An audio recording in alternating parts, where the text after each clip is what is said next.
Sports Broadcast Solutions is a broadcasting network for everyone. SBS offers live telecasts on Channel 59.3, YouTube, or Twitch. We include pre- and post-game interviews with the players. You know, I started in the locker room. All the boys were getting going before the game and stuff, and we kind of found a little click at the beginning of the game, so I think that's what got us going. We also include digital live statistics, play-by-play commentary, team highlight reels, and even more than that. Go online to sportsbroadcastsolutions.com or search Sports Broadcast Solutions on YouTube.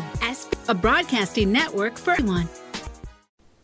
Sports Broadcast Solutions is a broadcasting network for everyone. At SBS, we offer a professional broadcasting experience for the non-professional athlete. Just like the pros, we offer everything for you.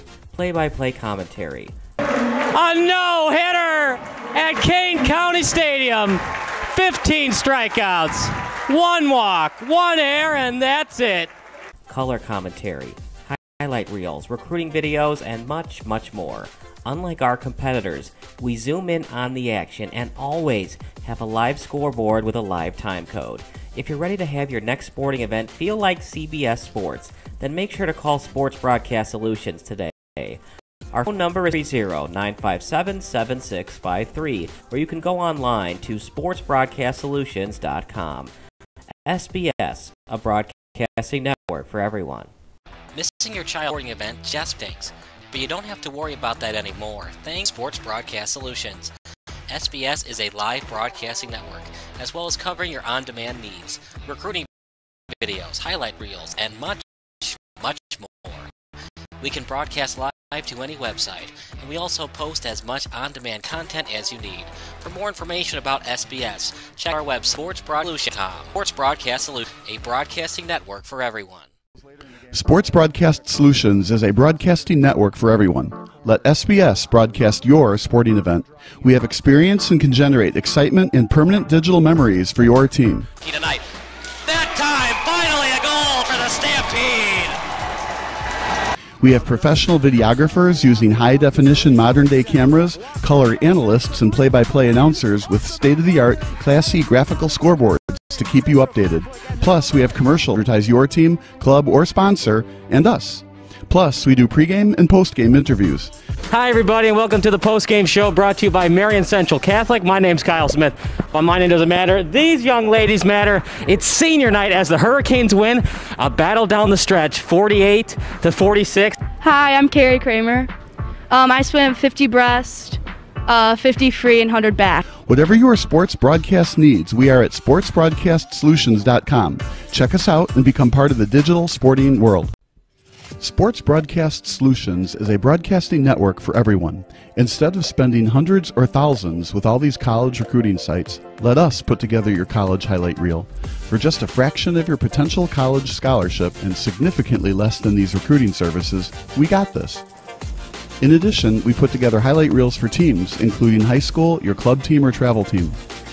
My teammate gave me a great pass, and I just took it. The other team slashed me, took the opportunity, saw where the goalie was weak, and I just shot it there. Stolen, O'Connor and Marsh back on defense, and Marsh gets a blowout. We got a breakaway at 2-0. A shot, and a goal! So 3-3, the power play was officially over. Whatever your sports broadcast needs, check us out at sportsbroadcastsolutions.com. Check us out and become part of the digital world. Sports Broadcast Solutions is a broadcasting network for everyone. For those of you who would like to broadcast or live stream your event, or maybe make a highlight tape, but would like a sponsor to fund the event, SBS has a myriad of ways to advertise your sponsor during our broadcasts. We have commercials.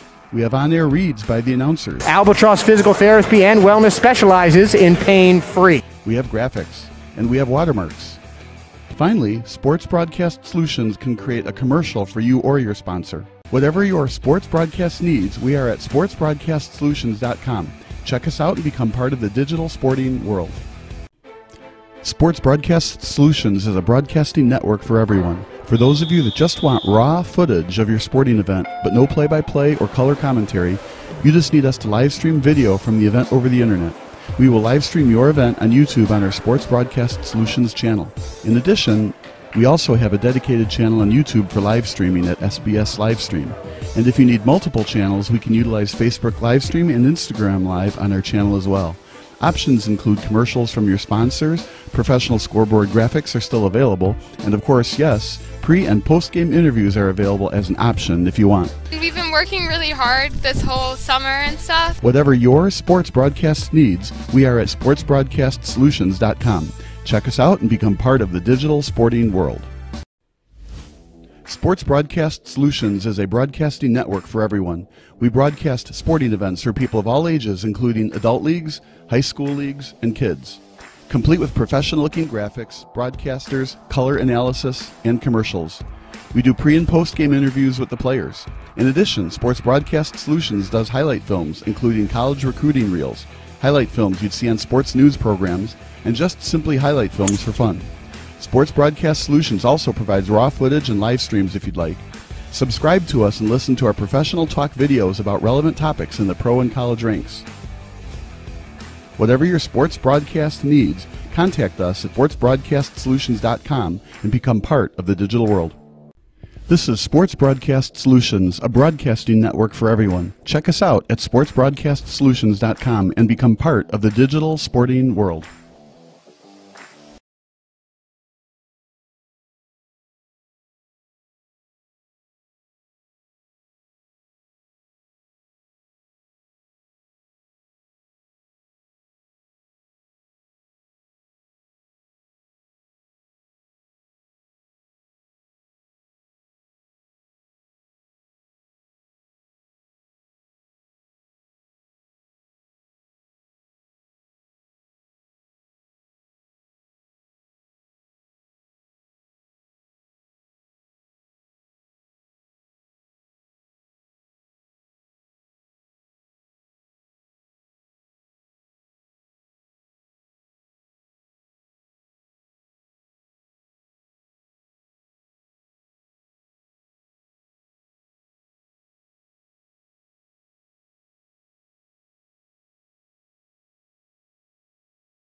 Sports Broadcast Solutions is a broadcasting network for everyone. SBS offers live telecasts on Channel 59.3, YouTube, or Twitch. We include pre- and post-game interviews with the players. You know, it started in the locker room. All the boys were getting going before the game and stuff, and we kind of found a little click at the beginning of the game, so I think that's what got us going. We also include digital live statistics, play-by-play commentary, team highlight reels, and even more than that. Go online to sportsbroadcastsolutions.com or search Sports Broadcast Solutions on YouTube. SBS, a broadcasting network for everyone. Sports Broadcast Solutions is a broadcasting network for everyone. At SBS, we offer a professional broadcasting experience for the non-professional athlete. Just like the pros, we offer everything for you. Play-by-play commentary. A no-hitter at Kane County Stadium. 15 strikeouts, 1 walk, 1 error, and that's it. Color commentary, highlight reels, recruiting videos, and much, much more. Unlike our competitors, we zoom in on the action and always have a live scoreboard with a live time code. If you're ready to have your next sporting event feel like CBS Sports, then make sure to call Sports Broadcast Solutions today. Our phone number is 330-957-7653, or you can go online to sportsbroadcastsolutions.com. SBS, a broadcasting network for everyone. Missing your child's sporting event just plain stinks. But you don't have to worry about that anymore, thanks to Sports Broadcast Solutions. SBS is a live broadcasting network, as well as covering your on-demand needs, recruiting videos, highlight reels, and much, much more. We can broadcast live to any website, and we also post as much on-demand content as you need. For more information about SBS, check out our website at sportsbroadcastsolutions.com. Sports Broadcast Solutions, a broadcasting network for everyone. Sports Broadcast Solutions is a broadcasting network for everyone. Let SBS broadcast your sporting event. We have experience and can generate excitement and permanent digital memories for your team. Tonight. That time, finally a goal for the Stampede! We have professional videographers using high-definition modern-day cameras, color analysts, and play-by-play announcers with state-of-the-art, classy graphical scoreboards to keep you updated.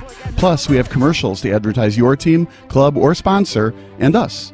Plus, we do pregame and postgame interviews. Hi, everybody, and welcome to the postgame show brought to you by Marion Central Catholic. My name's Kyle Smith. Well, my name doesn't matter. These young ladies matter. It's senior night as the Hurricanes win a battle down the stretch, 48-46. Hi, I'm Carrie Kramer. I swim 50 breast, 50 free, and 100 back. Whatever your sports broadcast needs, we are at sportsbroadcastsolutions.com. Check us out and become part of the digital sporting world. Sports Broadcast Solutions is a broadcasting network for everyone. Instead of spending hundreds or thousands with all these college recruiting sites, let us put together your college highlight reel. For just a fraction of your potential college scholarship and significantly less than these recruiting services, we got this. In addition, we put together highlight reels for teams, including high school, your club team, or travel team. My teammate gave me a great pass, and I just took it. The other team slashed me, took the opportunity, saw where the goalie was weak, and I just shot it there. Solon, O'Connor, and Marsh back on defense, and Marsh gets a blowout. We got a breakaway at 2-0. A shot, and it's goal! So 3-3, the power play was officially over. Whatever your sports broadcast needs, check us out at sportsbroadcastsolutions.com. Check us out and become part of the digital world. Sports Broadcast Solutions is a broadcasting network for everyone. For those of you who would like to broadcast or live stream your event, or maybe make a highlight tape, but would like a sponsor to fund the event, SBS has a myriad of ways to advertise your sponsor during our broadcasts. We have commercials. We have on-air reads by the announcers. Albatross Physical Therapy and Wellness specializes in pain-free. We have graphics. And we have watermarks. Finally, Sports Broadcast Solutions can create a commercial for you or your sponsor. Whatever your sports broadcast needs, we are at sportsbroadcastsolutions.com. Check us out and become part of the digital sporting world. Sports Broadcast Solutions is a broadcasting network for everyone. For those of you that just want raw footage of your sporting event, but no play-by-play or color commentary, you just need us to live stream video from the event over the internet. We will live stream your event on YouTube on our Sports Broadcast Solutions channel. In addition, We also have a dedicated channel on YouTube for live streaming at SBS Livestream. And if you need multiple channels, we can utilize Facebook Livestream and Instagram Live on our channel as well. Options include commercials from your sponsors, professional scoreboard graphics are still available, and of course, yes, pre- and post-game interviews are available as an option if you want. We've been working really hard this whole summer and stuff. Whatever your sports broadcast needs, we are at sportsbroadcastsolutions.com. Check us out and become part of the digital sporting world. Sports Broadcast Solutions is a broadcasting network for everyone. We broadcast sporting events for people of all ages, including adult leagues, high school leagues, and kids. Complete with professional-looking graphics, broadcasters, color analysis, and commercials. We do pre- and post-game interviews with the players. In addition, Sports Broadcast Solutions does highlight films, including college recruiting reels, highlight films you'd see on sports news programs, and just simply highlight films for fun. Sports Broadcast Solutions also provides raw footage and live streams if you'd like. Subscribe to us and listen to our professional talk videos about relevant topics in the pro and college ranks. Whatever your sports broadcast needs, contact us at sportsbroadcastsolutions.com and become part of the digital world. This is Sports Broadcast Solutions, a broadcasting network for everyone. Check us out at sportsbroadcastsolutions.com and become part of the digital sporting world.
Sports Broadcast Solutions is a broadcasting network for everyone. SBS offers live telecasts on Channel 59.3, YouTube, or Twitch. We include pre- and post-game interviews with the players. You know, I started in the locker room. All the boys were getting going before the game and stuff, and we kind of found a little click at the beginning of the game, so I think that's what got us going. We also include digital live statistics, play-by-play commentary, team highlight reels, and even more than that. Go online to sportsbroadcastsolutions.com or search Sports Broadcast Solutions on YouTube. SBS, a broadcasting network for everyone. Sports Broadcast Solutions is a broadcasting network for everyone. At SBS, we offer a professional broadcasting experience for the non-professional athlete. Just like the pros, we offer everything for you. Play-by-play commentary. A no-hitter at Kane County Stadium. 15 strikeouts, 1 walk, 1 error, and that's it. Color commentary, highlight reels, recruiting videos, and much, much more. Unlike our competitors, we zoom in on the action and always have a live scoreboard with a live time code. If you're ready to have your next sporting event feel like CBS Sports, then make sure to call Sports Broadcast Solutions today. Our phone number is 330-957-7653, or you can go online to sportsbroadcastsolutions.com. SBS, a broadcasting network for everyone. Missing your child's sporting event just plain stinks. But you don't have to worry about that anymore, thanks to Sports Broadcast Solutions.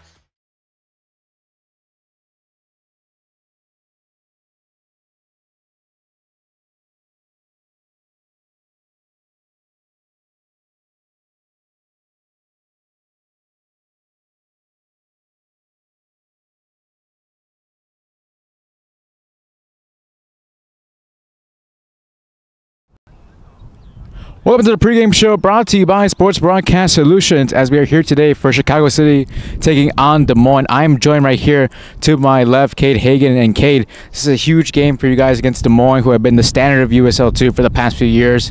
What are the keys for tonight in order to come out and pull a good result? Yeah, I think the most important thing is for sure that, we just stick to our game plan. Haven't heard too much about Des Moines, but, I heard they're a pretty solid team, and we know it's going to be a good matchup. But the most important thing is just stick to what we know, play good football. And, I think if we do that, stick to our strengths, and, I feel like we can come out with some points. Given the fact this is your second game this year on the campaign, how difficult is it for you guys to sort of adjust and play together, considering you guys are coming from all across the country? Yeah, for sure that's always a challenge when a lot of new guys come in. But, to be honest, past couple of weeks in training, the guys gelled pretty well, and we've been playing together, getting along. So, honestly, I feel like even though it's the second game, I'm feeling pretty strong with these guys. Well, Kate, I wish you the best of luck tonight as we are soon getting ready for the play-by-play commentary in a little bit.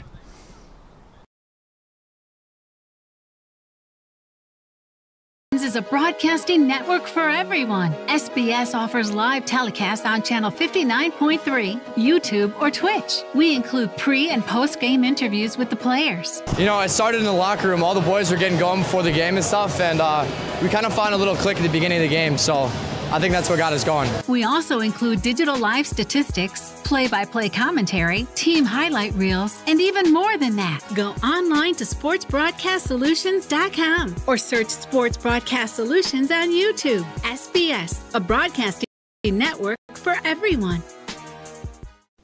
Sports Broadcast Solutions is a broadcasting network for everyone. At SBS, we offer a professional broadcasting experience for the non-professional athlete.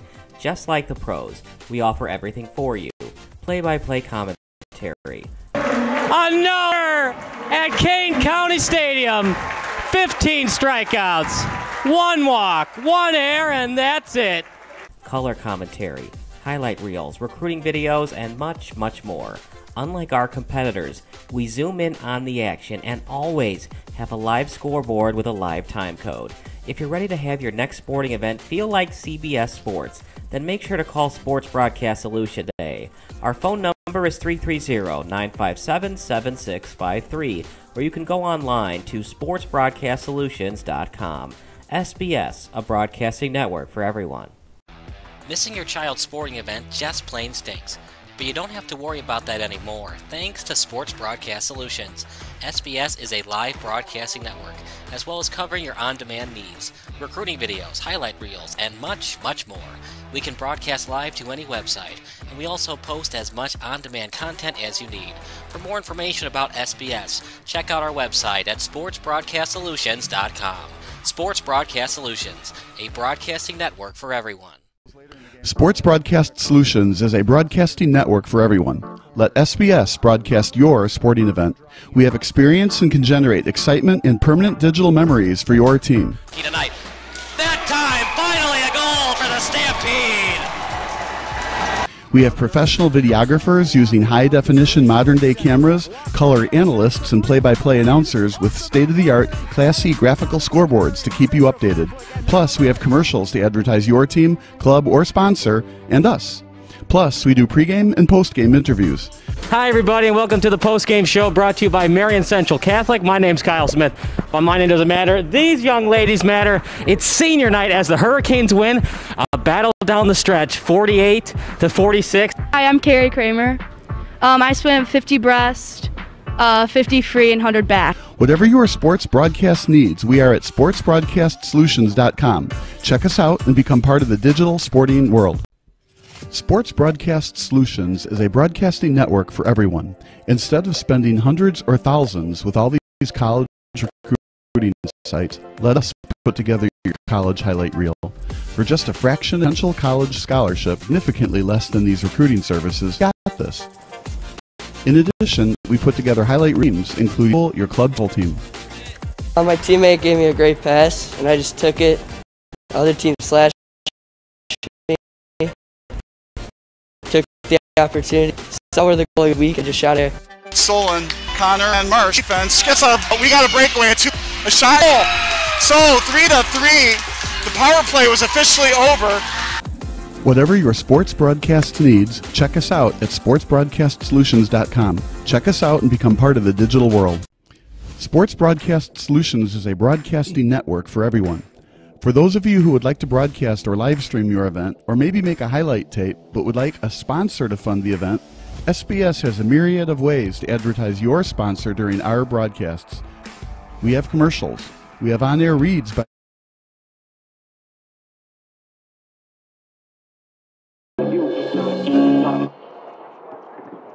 Please rise if you are able and remove your hats for the playing of the national anthem.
Good evening, soccer fans, and welcome to Lions for Hope Sports Complex, home of your Chicago City.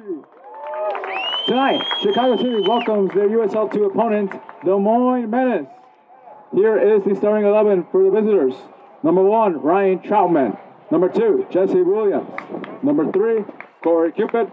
Number 5, Diego Canick. Number 7, Miguel Rodriguez.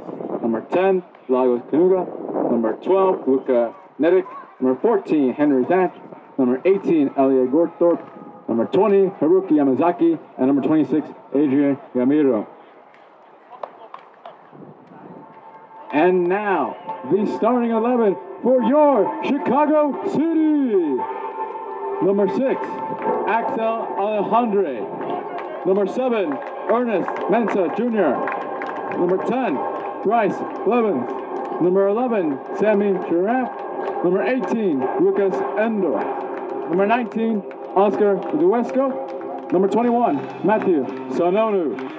Number 22, Ernest Bawa. Number 23, Kid Hagan. Number 24, Juan Gutierrez. And number 43, Jackson Quayman. Now, are you ready?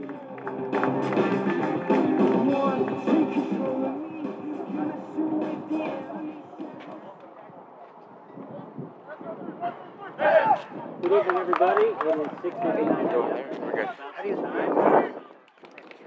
USL team. We can't zoom in for this.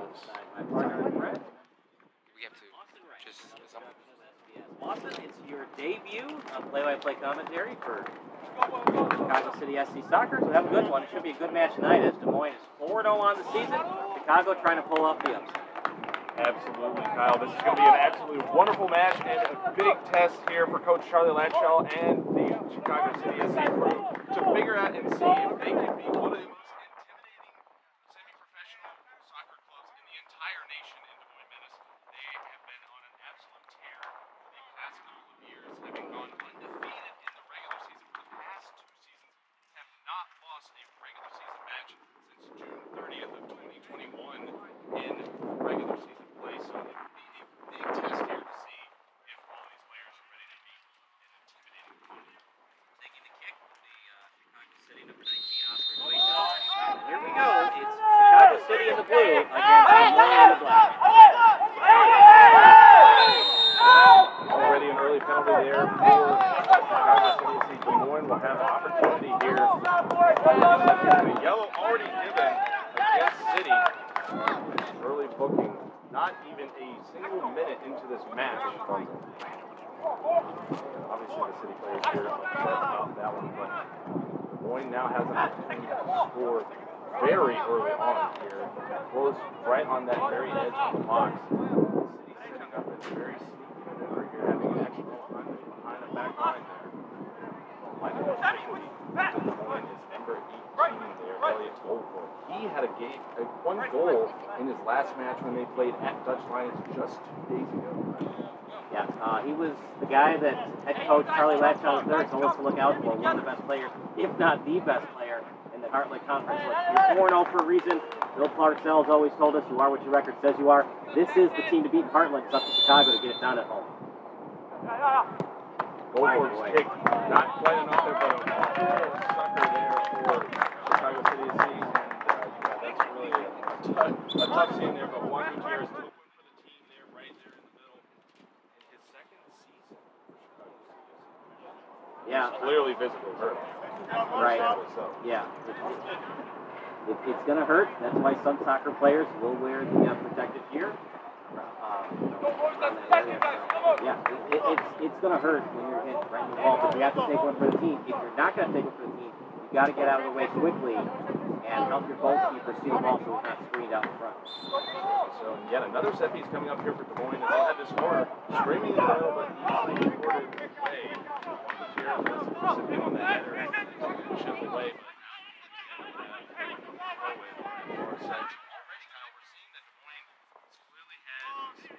Positions there on the far side of the field to be able to keep this ball in Chicago territory. That was easily picked up by Jackson. Right in that breadbasket of Jackson Wade. For Chicago partner, they're going to have to get the ball past midfield consistently today. You're deep into your own territory against Des Moines. Only way you're going to finish the match with a decent result 0-0 tie. Constantly in their own end. You want to constantly be across the field. Keep the pressure on Des Moines. They're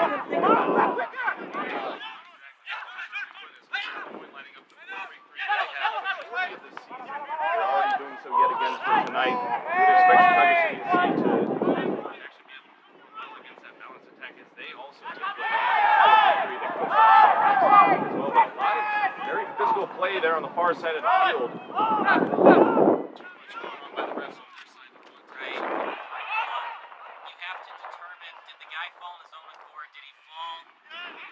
after contact was made, before contact was made? Did he fall on his own accord? There's a lot of things you have to think about. Here's the other thing too, Austin. What you call now is what you have to call at the end of the match. You can't make changes of how you call free kicks and penalty kicks going forward in the match. Whatever you call right now is what you call at the 92nd minute. That's what you expect from any referee, to just be consistent no matter how you call it.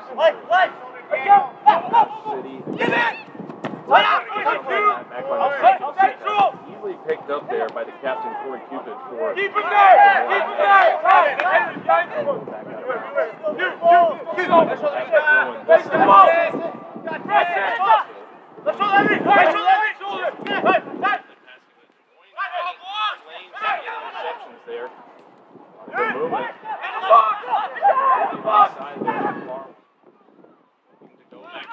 That's a shot.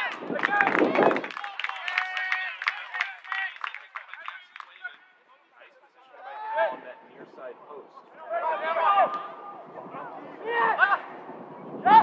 Early interception there by Des Moines. It's a shot and it's in. The first goal of the match belongs to number 10 for Des Moines, Lagos Cunha. Already just 5 minutes into this match, it is 1-0 for Des Moines. And City is already reeling after a relentless pressure from the Menace. It's just not the way you're going to beat this team. You've got to get the ball out quickly. When you keep doing things like that, constantly in your own end, against a team like Des Moines with goal torp leading the attack, they're going to score goals. It doesn't matter who's between the pipes. Jackson Wayman's a great goalie, but when you're constantly deep in your own territory against a team that's very good, talented, at this point, you're going to be down 1-0, and that's what happened to Chicago City early on. It certainly was. And you have to look at Jackson Wayman there. Not in the right position, but that was just a beautiful shot. Lagos Cunha to get it away and bend it towards that far right side of the post to get it in. But Wayman, the USL, recent player there, get the best position. And now, Ron will go back to City to see if they can find a way to respond early on in this match. Let's go. Out in the field, Partner for Chicago City, you'd love to get the 3 points. This is their second match, you fit for Des Moines. You'll take the 1, and for Chicago, now you're playing down 1, so you're just trying to get 1 goal at a time and playing excellent defense at the same time. But at the same time, you can't be too concerned on defense. If you're constantly in your own end and not being aggressive, sending the ball downwards, it's going to allow Des Moines to feel more at ease.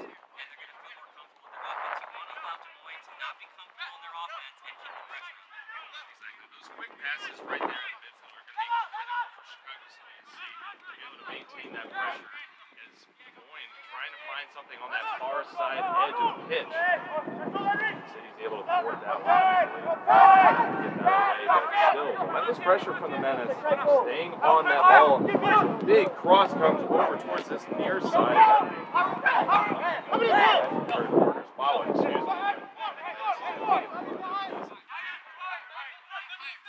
It's better offensively by Chicago City getting the ball deep in Des Moines territory. Now it's the next step, baby steps.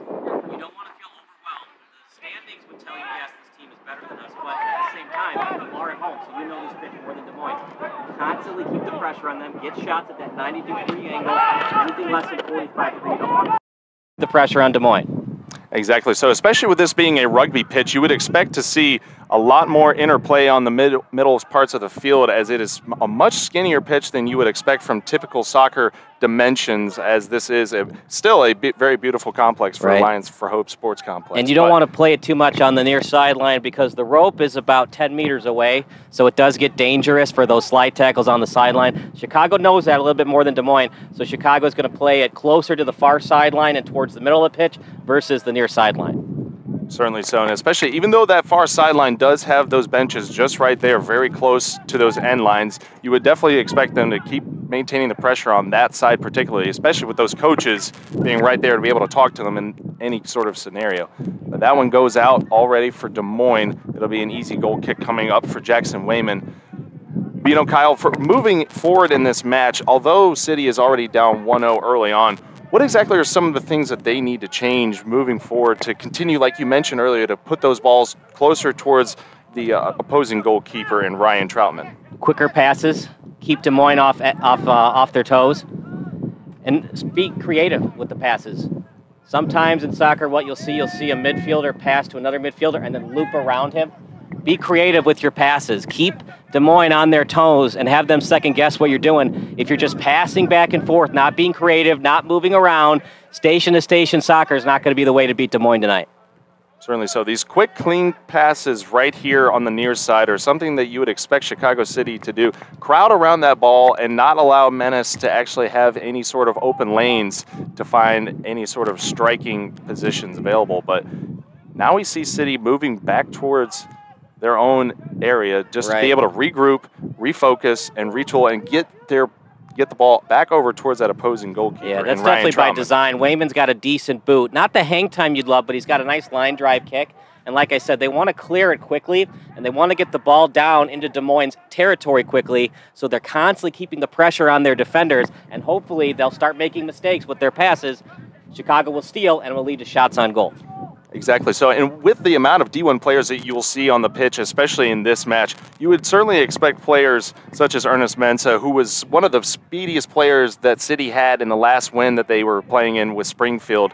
You would expect to see players like him screaming down the pitch for any kind of long crosses that we saw just a few minutes ago. And so any opportunities that might have in that sort of scenario would be something they want to have. But Wayman, yet again, with another goal kick coming up here. You have to imagine that he'll try and send these balls as far as he can anytime he has these goal kick opportunities. As City looks to get in front of that one. The ref stopping play on that one. That'll go against Des Moines. Chicago will have an opportunity here as the ref continues to talk about what just occurred there. That foul occurred on Cade Hagan, one of the better forwards that City has in this match.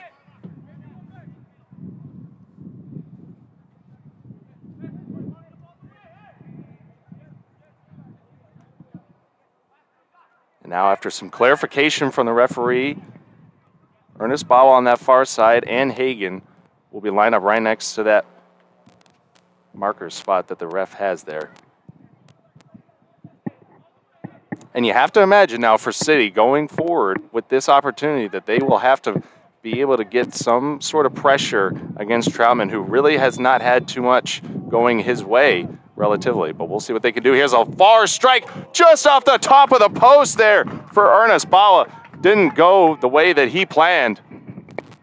Yeah, it was a nice try, great but shot opportunity. Yeah, get the shots on net, keep peppering the goalie, keep pestering him. You want to get that nice shot, but a team like Des Moines, you're not going to get that perfect shot. So anything within 45 degrees, 90 degrees, you're looking to shoot. Anything less than that, you're looking for one more pass and then a one-timer on net. Absolutely, and that ball goes out off against City. Haruki Yamazaki will be the one to throw that in for Des Moines.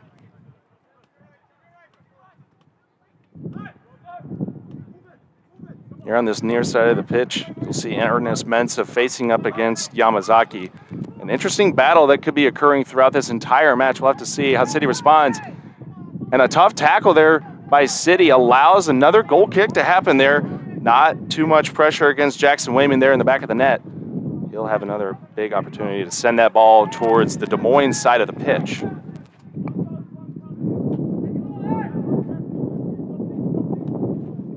Both teams now regrouping, hoping to see if they can find any more room for long sprints down this Lions for Hope Sports Complex pitch. A big header confused there almost a little bit in the middle was Oscar Dueso, able to retain it, but Yamazaki has it here on the near side, sending it forward for Des Moines. This could be a big opportunity, but he is called offside. Yeah, that's lackluster offense there. You got to know where you are at the pitch at all times. You're up 1-0, but you don't want to keep giving the ball back to Chicago. Know where you are at the pitch at all times. Cherry picking like that's not going to do your team any good. Now Bawa taking over the side, gives it over to Mensa here on the near side. Finding it again for Bawa, close to that end line there, playing against it, but Des Moines quickly pushes it away. This will be a corner coming up for City. And to do those honors, it'll be Bryce Blevins, number 10 for City, a Michigan player. 15 games started for him in just last season. He had 1 goal and 2 assists in his campaign during his time in Michigan. So we'll have to see what he can do here on this corner kick 14 minutes into this match. Sending it far and away. That's a high arcing shot there after a header. After a collision there near the goalkeeper. Referee says against City, that'll be now advantage for Des Moines as a player is down right in front of the net. Chicago's lucky to not be called for a yellow card there. It's zero tolerance policy against the keeper. And we saw an issue on Friday night where the opposing fans, Springfield fans, were calling for the red card on the header towards the goalkeeper for Chicago City, and they did not call the red card there. Should have been called a yellow, and I saw it yesterday.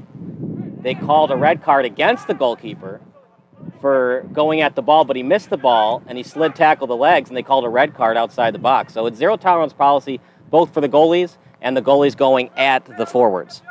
Exactly. It is always a 50-50 situation when you see those high headers actually occur right inside that 6-yard box.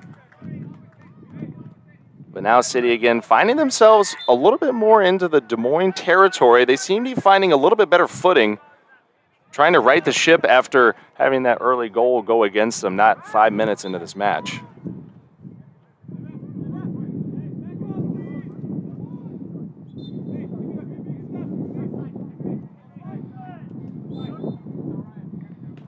Now after some setup here, Bawa gives it onto the far side of the pitch there. Cade Hagan, one of the recipients, but quickly pushed away by Des Moines. Matthew Sonano back there for the Chicago defense. Couldn't quite catch up to that one, so it'll be an easy goal kick coming up for Jackson Wayman. You know, partner, so far we're only 15 minutes into this match now.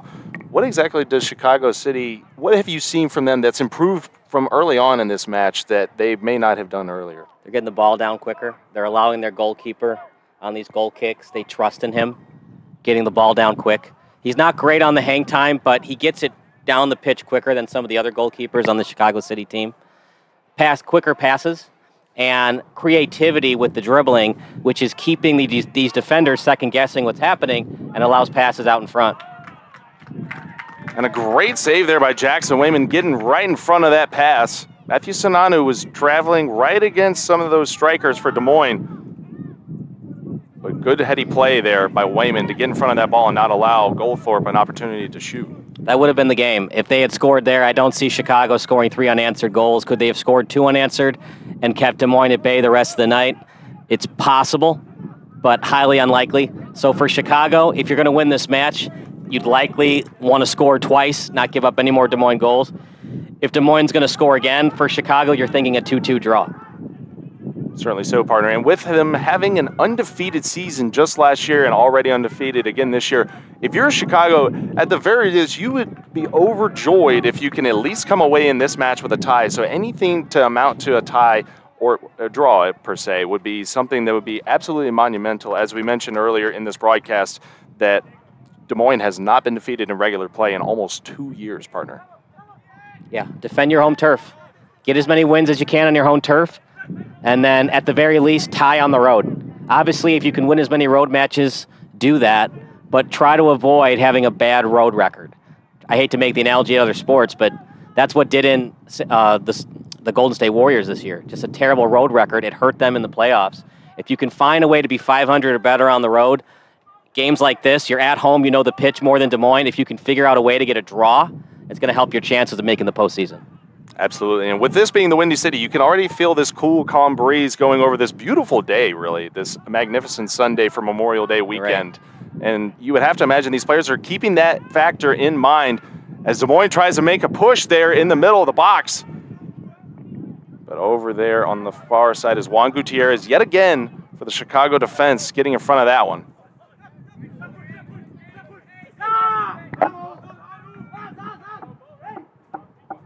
Baba and Yamazaki are still going at it there on the near side, trying to figure out who actually had possession right as it went out there on the midline.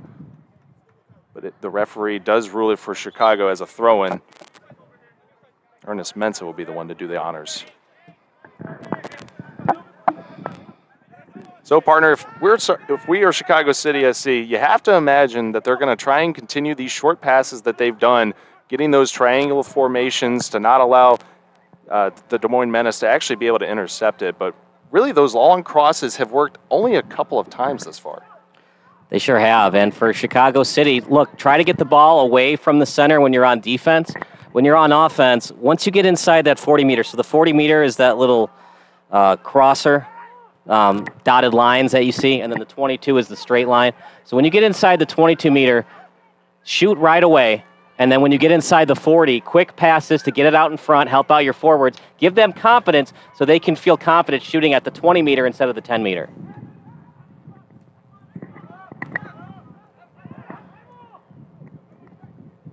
Now Des Moines playing a much more concerned attack here, trying to find any avenues to score as that ball comes screaming toward us here on the near side. That will go out of bounds, ruled off of City.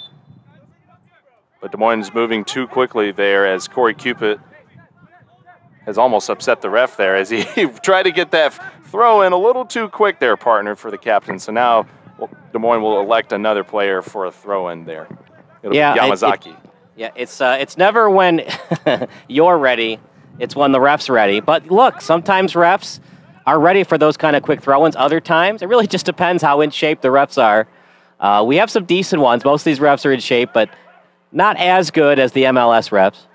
Certainly so. And Des Moines trying to make an attack there, but easily picked up by Mensa Jr. Yeah, now City retaining possession. That was a great move to get in front of that ball. That could have been a scary opportunity. True. I would have liked to see Mensa clear it, but I can understand why Chicago wants to maintain possessions. But the problem is when you try to go coast to coast on a team that's quite possibly more talented than you in Des Moines, that's asking a lot of your defense to do that for 90 minutes, going coast to coast all the time instead of shooting it down the pitch and hoping that your forwards have the speed to get the pass. Certainly so. And so now we still have some more player arguments against the refs there as that pass went right out of bounds on near that midline, trying to figure out who actually retains possession on this one. It looks like the refs are going to elect City to have this throw-in coming up.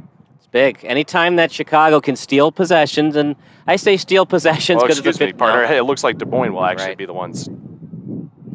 Now for Chicago, you're only down 1, but being down 2, it's such a difference. So when you get into problems, especially at midfield, it's not the worst thing in the world if you get beat on the play and there's a guy and you're about to be double teamed to kick it out, get back on defense. If you play around with it on the sideline and it gets stolen, that's even worse because you weren't able to set your defense. At least on a throw-in, you have a couple of seconds, sometimes 30 seconds, to set your D and possibly get a steal after the throw-in. Exactly so. And now Cupid over there in the middle trying to steal that one away as he gave it over to Miguel Rodriguez on that far side. The Menace looking to make another big attacking move. Sprinting towards the middle, a shot there, easily picked up by Wayman as he quickly throws it away over towards another player on the far side for City. That'll be Cade Hagan to being the recipient, but he couldn't quite hold onto that one. Yeah, he got too cute with it. Coming up for Des Moines. Like I said, when you get inside the 22, now it was a tough angle. It was about a 30-degree angle shot, but Wayman was back. So if you'd done a little tap kick, it would have either gone into the net or it would have been sent to a forward that could have headed it in. When you wait too long and you're 8 meters or closer to the goal, it's harder to get that ball up in the air. So you want to shoot it inside the 22. 10 to the 20 meter is the hot spot of where you want to shoot. Exactly so. And that was certainly a tough angle there for Lagos Kunga, who was the one trying to shoot that one on that last play. But, you know, if he can find a way to bend it again like he did for that early goal, it can certainly work out for him. But those angles are always just so tough to be able to work for your actual side. But now Des Moines throwing it back in the middle, quickly intercepted there by City on the far side. Looking to regroup there in the middle and attempt for a big pass as screaming down the pitch is Ernest Mensah, looking for someone in the middle. Wasn't quite ready for that one. Menace easily picked that one up. And a good heady play by the center midfielders there for Des Moines. The City attempting to regain their composure and strike again, but Des Moines, now it's just a bit of a back and forth affair as Goldthorpe looking to have another opportunity for a shot on goal. But he was picked up easily there on the far side. Yeah, but it's a corner kick, so it's still a loss for Chicago. At the end of the day, if you can beat Goldthorpe to his spot. If you can tap it back to Wayman, he can cover it up. That's more of a win for Chicago. Now, that's risky because if you don't get enough on that pass and there's a forward coming in from behind you, they can steal and get the shot on net. But, yeah, a corner kick with Goldthorpe leading the way, it's still not good for Chicago. Certainly so, especially with this type of team partner. It's a bit of a darned if you do, darned if you don't sort of scenario like you were mentioning. So if I'm City, I'm still happy that at least Des Moines is now having to be forced to a corner. This is now being bounced around a header. Shot towards the goal. Looked good for a second there, but easily picked up by City. Wayman touches that one over the top of the crossbar. That will be out on City. That's and you would assume that a corner kick would be coming up. Right, but was the goalkeeper touched? And how much was he touched? If it was a full push, it's a red card. If it was inadvertent, it's a yellow card. If he didn't touch him at all, it's nothing, and it's a corner kick. And that's what Chicago's arguing. Any kind of touch, it's our ball plus a yellow because it's zero tolerance policy against the goalkeeper. Exactly so, and it seems as though the refs are electing to not pursue any sort of booking or anything like that against Des Moines, and they'll have yet another corner, this time on the far side, going into the middle. Bendit easily picked up by City, headed out. With Des Moines now trying to strike again. Not quite the kind of kick you would expect for the Menace to have there on the far side. Not a great shot opportunity there. I think it was more of a crosser, and that's what makes this game so difficult. It's easy to play armchair. More on that hang time. Why couldn't he keep it in the air? When you're trying to volley it, it's hard to get it up in the air. So usually the volley kicks, when it's off the turf, you're trying to get it more on net. But yeah, if he had got it up in the air, would have helped out his forward for the header. But you know, darned if you do, darned if you don't situation. When you're more than 20 meters away from the goal, unless you've got Ronaldo or Messi kicking it, you'd like to kick it back to a forward, have them regroup at the 30-meter. Exactly, and it was a very athletic move by Menace to be able to get that leg all the way up there and get that attempt for a cross, but really not working up. But as a player is down for City, it looks to be Oscar DeWeso there in the middle. Seems to be roughed up after colliding with another Menace player. He's already sitting up. We hope that he's okay there. By the way, the text line's open. Your favorite high school, college, or MLS memory, you can text 330-957-7653. All FCC regulations do apply. After some discussion now, the refs will elect for Chicago to have possession on this one. Sammy Sharaf will have an opportunity for a kick here. Now you wonder if they will actually put it towards some players on the far side, and they do. Not quite the angle that they were looking for, but a good attempt there to continue to put pressure for Des Moines on against their actual box. Already 26 minutes into this match. Now for Chicago, another defensive maneuver to try and get that ball out of there. Just quickly trying to get it away from Wayman and not have to pressure him too much, but another corner coming up for Des Moines.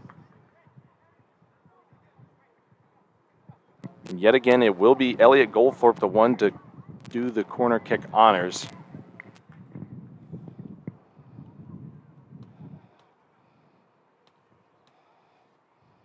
And partner already just 27 minutes into this match. This could be yet another golden opportunity for Menace. A low corner kick there, kicked out of bounds. Off of City, we'll have another redo here. Clear it, and once you clear it, get it down the pitch or out of bounds. Don't play around with it once you steal the ball. There's a lot of speed with these midfielders for Des Moines once you steal it off the corner kick. That's right, another corner kick easily picked up there by Jackson Wayman there in the middle. Nice move by him. Easily securing it in his mitts. Now City able to have yet another big moment for possession here. Can they capitalize and find a way to equalize this game? Moving there towards in the middle is Bryce Blevins on the near side, but easily picked up by Henry Sack for Des Moines. And Sack elects to give it back over to Ryan Troutman in the middle, attempting to see if he can get that farther down the pitch, as majority of the Des Moines players are still on their own side, not really looking to be too aggressive here after scoring so early on. Yeah, I mean, you don't want to be too aggressive with it, but at the same time, for Chicago, anything you get towards the net, you want to shoot just like that. Goal! Absolutely, and a beautiful shot there for Chicago City FC. That is Sammy Sharaf. He equalizes against Des Moines Menace. Just their second goal allowed in this season. In the 28th minute, Chicago City SC has found a way to equalize against the intimidating Des Moines Menace. A beautiful shot there by Sami Sharaf, the Moroccan national. Sami Sharif, number 11. There you go. A goal like that, it helps you out going forward. Now Des Moines has to think about it a little bit. It's a long drive, by the way, from Des Moines to Chicago. So after everything that was going well for Des Moines, all that matters is the final score. Chicago ties it up. All you need now is one more and a fantastic defensive effort, and you steal 3 points at home. Absolutely. The central midfielder, Sami Sharaf, you have to imagine that he's feeling extra happy after that goal, as he is a former Menace player. And so playing against his former club, you have to imagine that that one feels extra sweet, getting that one. And so now you have yet again a level playing field, Kyle. Chicago City SC able to equalize against one of the best USL League Two teams in majority of the league's history, going all the way back to the Professional Development League. As Wayman takes that one. Yeah, for Chicago, you've only seen one match out of them. So Des Moines didn't have a lot in terms of scouting. They've seen their college games, but they haven't seen all of these guys play on one team for Chicago City SC. So they haven't seen the chemistry that Chicago's built in practices. So Chicago kind of has that advantage because they've seen 4 games of Des Moines with this same lineup. Well, enough of these players, they rotate positions during the season. But they have more game film to work with than Des Moines has. Also, Des Moines doesn't know this pitch like Chicago has. So even though Des Moines might be more talented than Chicago, Chicago has some advantages that Des Moines doesn't have. Certainly, and especially with Sami Sharaf on that last goal that he just had. It was really a right place at the right time as the ball was able to get passed towards him over in the middle. He had an amazing opportunity for a shot as Des Moines attempts to get it far in the box, but City easily picks that one up. The back line for City is able to pick that one up and kick it out of bounds towards the midline. Now a throw-in coming up for Menace. So there on that far side of the pitch again is Juan Gutierrez for the defense for Chicago, doing all that he can to not allow Menace any more room towards their own box. So it looks like Jackson Wayman will be the one to do the honors for the kick here after the ref elects for him. So, partner, now that we have an equalized match here, what exactly would you expect for Coach Latshaw moving forward in terms of not only just having these through passes in the middle, keeping it short and clean, but what else do you think we would be able to see going on for this match? I'd like to see some of the midfielders get back on defense a little bit quicker. I'd like for Chicago to kind of mix things up. Sometimes you bring midfielders back to play a little conservative. Sometimes you send midfielders up to go on offense. Change things up. Keep Des Moines second guessing. Stuff that you worked in practice that you do well is what you want to show on the pitch tonight. Absolutely. As we see Ernest Bawa there making some heady moves against Des Moines. Ruled out there. That'll be a corner coming up for City. And speaking of Ernest Bawa, the UNC player had 14 games started in just last season. He alone had 3 goals for that team and contributed 1 assist as well. So we'll have to see if he'll be able to get in on the scoring action for this game as well, as he had some beautiful maneuvers there against the Menace defense.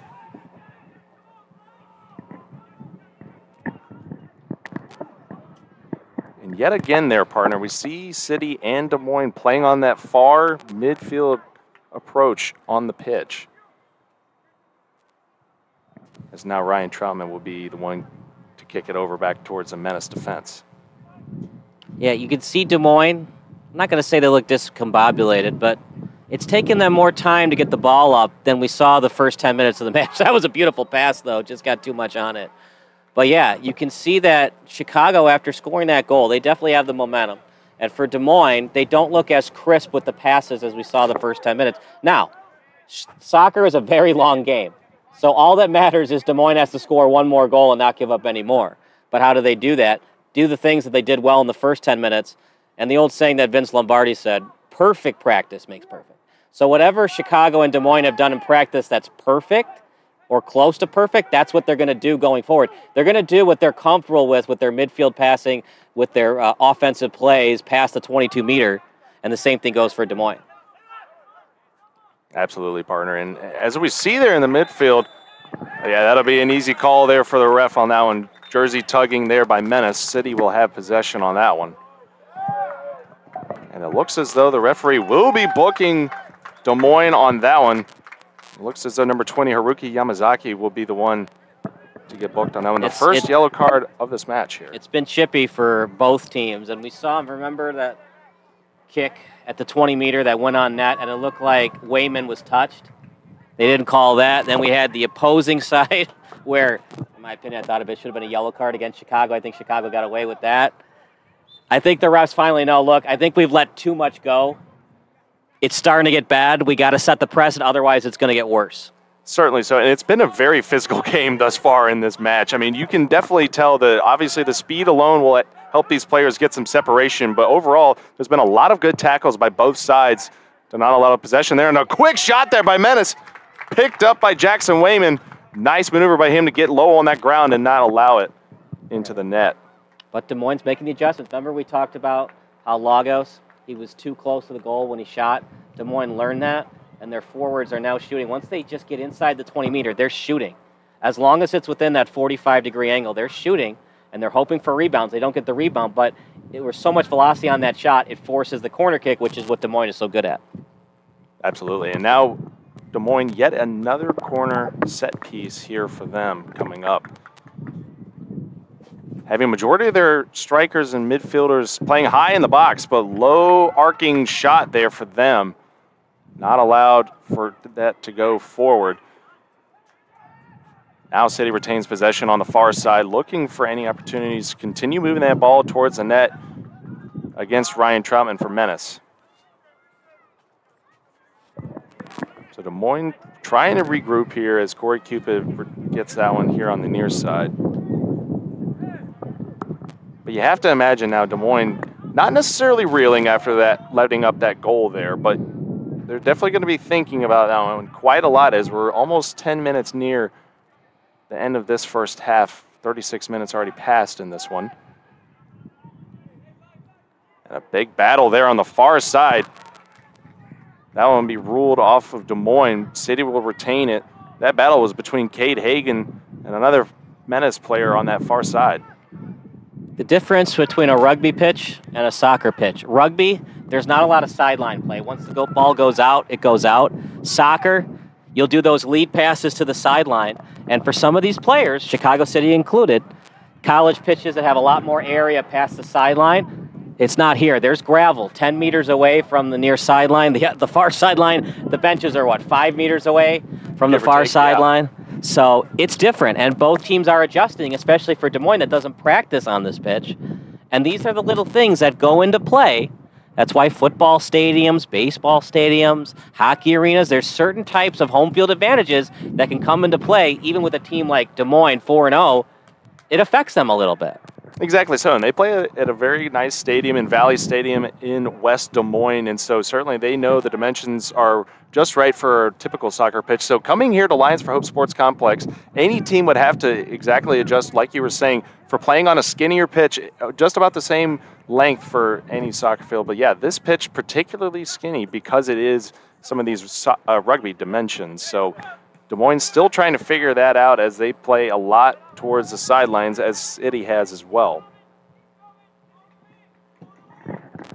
It's going to be interesting what Elliot Goldthorpe and his Des Moines team does in the second half in terms of adjustments. I'm not going to say they look out of sorts, but they're not playing as crisp as they did the first 10 minutes. And they know, look, it doesn't matter how many times we beat Chicago to the ball, how many more completed passes we do, how many corner kicks we have versus Chicago. All Chicago's got to do is get one cheap goal and play fantastic defense, and they get 3 points and we don't get 0. And for a team that hasn't really struggled at all or faced adversity like Des Moines, that could affect them in the second half.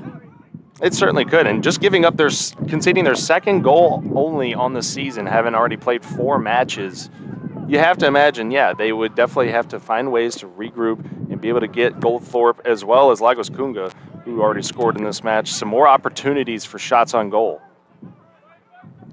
long through pass there intended for Goldthorpe was given over by Corey Cupid, the captain, but couldn't quite find his intended target. Right, and now what both teams have to be cognizant of, like I said, we talked about those two plays in both teams' nets, how they didn't call yellow or red cards. Now they've called a yellow card. It's game over now. Anything close, they're probably going to call. So you got to be aggressive, but you have to play within reason. If you play over-aggressive, it's going to lead to yellow and red cards. It certainly was, and that was a good move there by Jackson Wayman to get up in the air and snatch that ball away from Goldthorpe, the scary striker for the Menace. Now Hagan playing it there in the middle. Attempting to get him and his other midfielders for City some more opportunities for quick passes, but the ref is going to stop play on that one. After some disruption by Des Moines, City and themselves will have to stop play on that one, and it'll be a kick coming up for Des Moines. And players know this, but, you know, it gets heated, adrenaline's pumping. Don't talk back to the ref, because, and that goes for Chicago too, the more you do that, the less calls you get.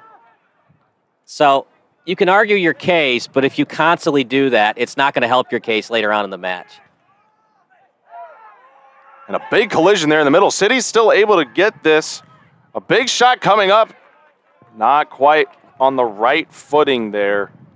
City not really able to respond quickly. It's a nice shot. It was Lucas Ender. It was a nice shot, just kind of off balance on that one. And it was a great idea to move quickly in that middle and get away from a Menace defender. But, you know, just not quite enough set footing. And that's the difference when you play a team who's 4-0. You're not going to have a lot of shot opportunities. If this were Springfield, who's not as talented as Des Moines, he probably would have taken a couple extra meters, got closer to the net, or done that stop and start move and then pass it back to a midfielder. Knowing that Des Moines' defense is very stifling, you're not going to have a lot of opportunities. Once you get to the 22 and you're right in front, you're going to have to shoot a lot if you're Chicago. Exactly. Any open alleys for shots, you have to take those, obviously for either team, but it's certainly for City, as Des Moines is another very talented side that they are facing for the season. But Lagos Conga, he is a handful, so Chicago's going to have a body on him at all times when they're on defense. They absolutely are, and especially with his opening shot there to get in the middle.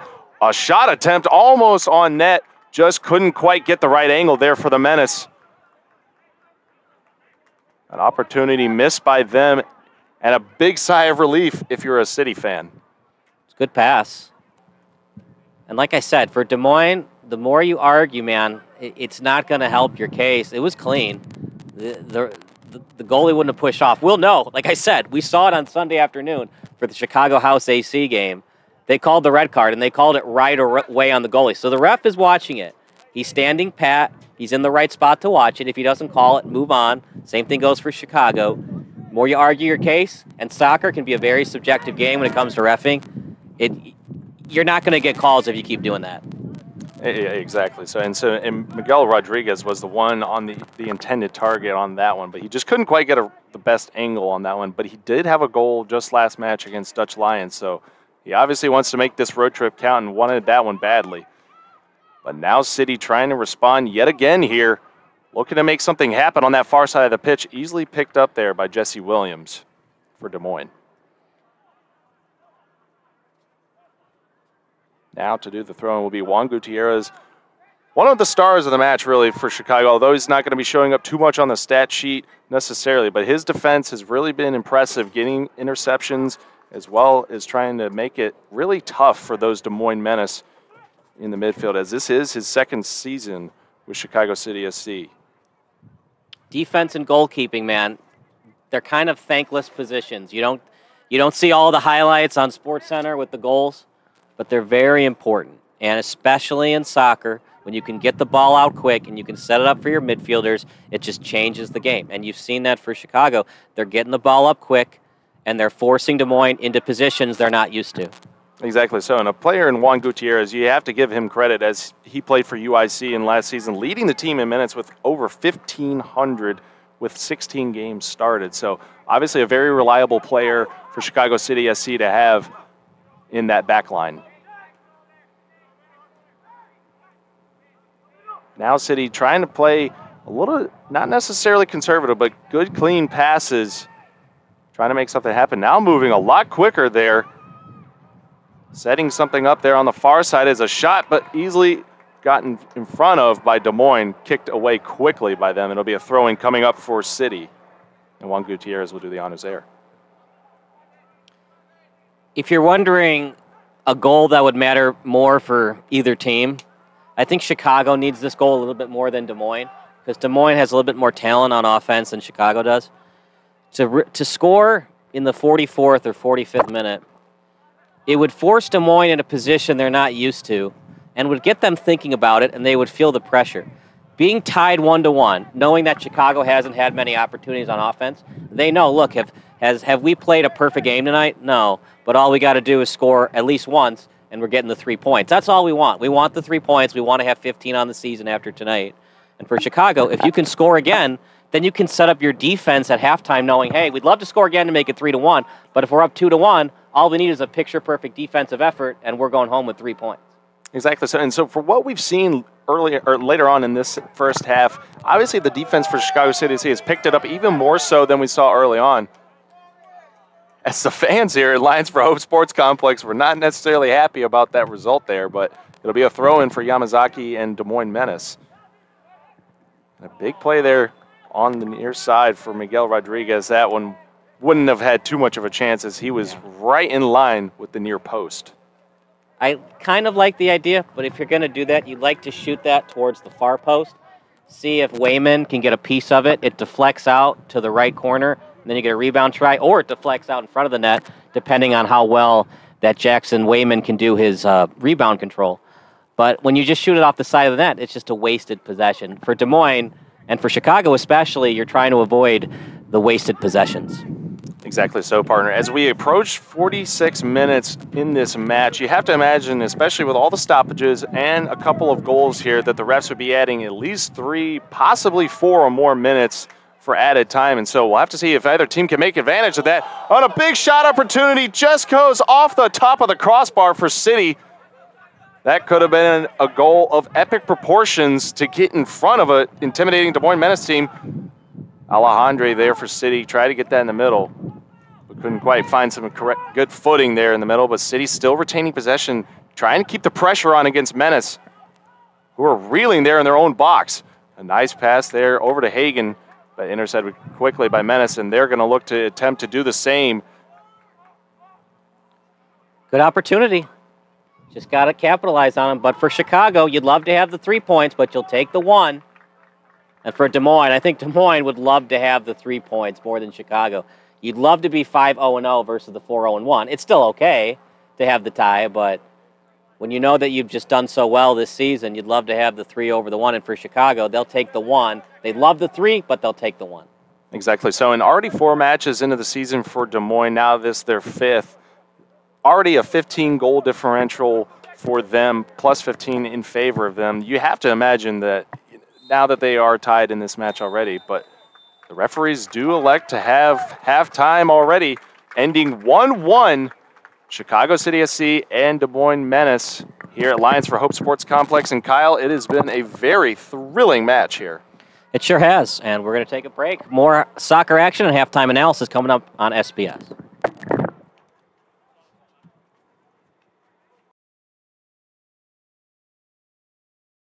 Broadcast Solutions is a broadcasting network for everyone. SBS offers live telecasts on channel 59.3, YouTube, or Twitch. We include pre- and post-game interviews with the players. You know, I started in the locker room. All the boys were getting going before the game and stuff, and we kind of found a little click at the beginning of the game, so I think that's what got us going. We also include digital live statistics, play-by-play commentary, team highlight reels, and even more than that. Go online to sportsbroadcastsolutions.com or search Sports Broadcast Solutions on YouTube. SBS, a broadcasting network for everyone.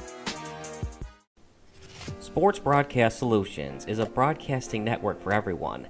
At SBS, we offer a professional broadcasting experience for the non-professional athlete. Just like the pros, we offer everything for you. Play-by-play commentary. A no-hitter at Kane County Stadium. 15 strikeouts, 1 walk, 1 error, and that's it. Color commentary, highlight reels, recruiting videos, and much, much more. Unlike our competitors, we zoom in on the action and always have a live scoreboard with a live time code. If you're ready to have your next sporting event feel like CBS Sports, then make sure to call Sports Broadcast Solutions today.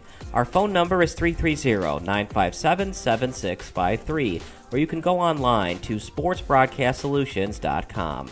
SBS, a broadcasting network for everyone. Missing your child's sporting event just plain stinks. But you don't have to worry about that anymore, thanks to Sports Broadcast Solutions. SBS is a live broadcasting network, as well as covering your on-demand needs, recruiting videos, highlight reels, and much, much more. We can broadcast live to any website, and we also post as much on-demand content as you need. For more information about SBS, check out our website at sportsbroadcastsolutions.com. Sports Broadcast Solutions, a broadcasting network for everyone. Sports Broadcast Solutions is a broadcasting network for everyone. Let SBS broadcast your sporting event. We have experience and can generate excitement and permanent digital memories for your team. Tonight. That time, finally a goal for the Stampede! We have professional videographers using high-definition modern-day cameras, color analysts, and play-by-play announcers with state-of-the-art, classy graphical scoreboards to keep you updated. Plus, we have commercials to advertise your sponsor and us. Plus, we do pregame and postgame interviews. Hi, everybody, and welcome to the postgame show brought to you by Marion Central. My name's Kyle Smith. But my name doesn't matter. These young ladies matter. It's senior night as the Hurricanes win a battle down the stretch, 48-46. Hi, I'm Carrie Kramer. I swim 50 breast, 50 free, and 100 back. Whatever your sports broadcast needs, we are at sportsbroadcastsolutions.com. Check us out and become part of the digital sporting world. Sports Broadcast Solutions is a broadcasting network for everyone. Instead of spending hundreds or thousands with all these college recruiting sites, let us put together your college highlight reel. For just a fraction of your potential college scholarship and significantly less than these recruiting services, we got this. In addition, we put together highlight reels for including high school, your club team, or Somebody gave me a great pass, and I just took it. The other team slashed me, took the opportunity, saw where the goalie was weak, and I just shot it there. Solon, O'Connor, and Marsh back on defense, and Marsh gets a blowout. We got a breakaway at 2-0. A shot, and a goal! So 3-3. The power play was officially over. Whatever your sports broadcast needs, check us out at sportsbroadcastsolutions.com. Check us out and become part of the digital world. Sports Broadcast Solutions is a broadcasting network for everyone. For those of you who would like to broadcast or live stream your event, or maybe make a highlight tape, but would like a sponsor to fund the event, SBS has a myriad of ways to advertise your sponsor during our broadcasts. We have commercials. We have on-air reads by the announcers. Albatross Physical Therapy and Wellness specializes in pain-free. We have graphics, and we have watermarks. Finally, Sports Broadcast Solutions can create a commercial for you or your sponsor. Whatever your sports broadcast needs, we are at sportsbroadcastsolutions.com. Check us out and become part of the digital sporting world. Sports Broadcast Solutions is a broadcasting network for everyone. For those of you that just want raw footage of your sporting event, but no play-by-play or color commentary, you just need us to live stream video from the event over the internet. We will live stream your event on YouTube on our Sports Broadcast Solutions channel. In addition, we also have a dedicated channel on YouTube for live streaming at SBS Livestream. And if you need multiple channels, we can utilize Facebook Livestream and Instagram Live on our channel as well. Options include commercials from your sponsors, professional scoreboard graphics are still available, and of course, yes, pre- and post-game interviews are available as an option if you want. We've been working really hard this whole summer and stuff. Whatever your sports broadcast needs, we are at sportsbroadcastsolutions.com. Check us out and become part of the digital sporting world. Sports Broadcast Solutions is a broadcasting network for everyone. We broadcast sporting events for people of all ages, including adult leagues, high school leagues, and kids. Complete with professional-looking graphics, broadcasters, color analysis, and commercials. We do pre- and post-game interviews with the players. In addition, Sports Broadcast Solutions does highlight films, including college recruiting reels, highlight films you'd see on sports news programs, and just simply highlight films for fun. Sports Broadcast Solutions also provides raw footage and live streams if you'd like.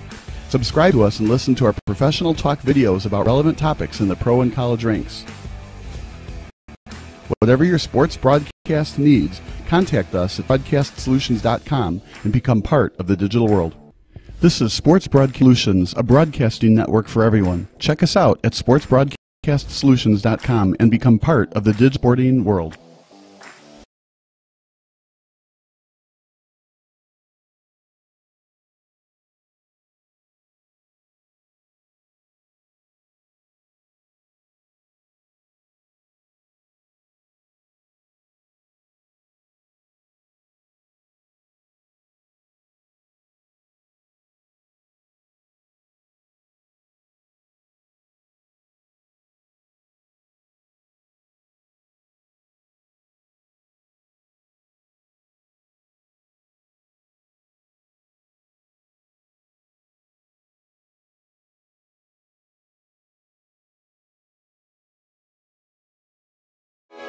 Sports Broadcast Solutions is a broadcasting network for everyone. SBS offers live telecasts on channel 59.3, YouTube, or Twitch. We include pre- and post-game interviews with the players. You know, I started in the locker room. All the boys were getting going before the game and stuff, and we kind of found a little click at the beginning of the game, so I think that's what got us going. We also include digital live statistics, play-by-play commentary, team highlight reels, and even more than that. Go online to sportsbroadcastsolutions.com or search Sports Broadcast Solutions on YouTube. SBS, a broadcasting network for everyone. Sports Broadcast Solutions is a broadcasting network for everyone. At SBS, we offer a professional broadcasting experience for the non-professional athlete. Just like the pros, we offer everything for you. Play-by-play commentary. A no-hitter at Kane County Stadium. 15 strikeouts, 1 walk, 1 error, and that's it. Color commentary, highlight reels, recruiting videos, and much, much more. Unlike our competitors, we zoom in on the action and always have a live scoreboard with a live time code. If you're ready to have your next sporting event feel like CBS Sports, then make sure to call Sports Broadcast Solutions today. Our phone number is 330-957-7653, or you can go online to sportsbroadcastsolutions.com. SBS, a broadcasting network for everyone. Missing your child's sporting event just plain stinks. But you don't have to worry about that anymore, thanks to Sports Broadcast Solutions. SBS is a live broadcasting network, as well as covering your on-demand needs, recruiting videos, highlight reels, and much, much more. We can broadcast live to any website, and we also post as much on-demand content as you need. For more information about SBS, check out our website at sportsbroadcastsolutions.com. Sports Broadcast Solutions, a broadcasting network for everyone. Sports Broadcast Solutions is a broadcasting network for everyone. Let SBS broadcast your sporting event. We have experience and can generate excitement and permanent digital memories for your team. Tonight. That time, finally a goal for the Stampede! We have professional videographers using high-definition modern-day cameras, color analysts, and play-by-play announcers with state-of-the-art, classy graphical scoreboards to keep you updated. Plus, we have commercials to advertise your team, club, or sponsor, and us. Plus, we do pregame and postgame interviews. Hi, everybody, and welcome to the postgame show brought to you by Marion Central Catholic. My name's Kyle Smith, but my name doesn't matter. These young ladies matter. It's senior night as the Hurricanes win a battle down the stretch, 48-46. Hi, I'm Carrie Kramer. I swim 50 breast, 50 free, and 100 back. Whatever your sports broadcast needs, we are at sportsbroadcastsolutions.com. Check us out and become part of the digital sporting world. Sports Broadcast Solutions is a broadcasting network for everyone. Instead of spending hundreds or thousands with all these college recruiting sites, let us put together your college highlight reel. For just a fraction of your potential college scholarship and significantly less than these recruiting services, we got this. In addition, we put together highlight reels for teams, including high school, your club team, or travel team. My teammate gave me a great pass, and I just took it. The other team slashed me, took the opportunity, saw where the goalie was weak, and I just shot it there. Stolen. O'Connor and Marsh back on defense, and Marsh gets a blowout. We got a breakaway at 2-0. A shot, and a goal! So 3-3. The power play was officially over. Whatever your sports broadcast needs, check us out at sportsbroadcastsolutions.com. Check us out and become part of the Sports Broadcast Solutions is a network one. For those of you who would like to broadcast or live stream your event, or maybe make a highlight tape but would like a sponsor to fund the event, SBS has a myriad of ways to advertise your sponsor during our broadcasts. We have commercials. We have on-air reads by the announcers. Albatross Physical Therapy and Wellness specializes in pain-free. We have graphics, and we have watermarks. Finally, Sports Broadcast Solutions can create a commercial for you or your sponsor. Whatever your sports broadcast needs, we are at sportsbroadcastsolutions.com. Check us out and become part of the digital sporting world.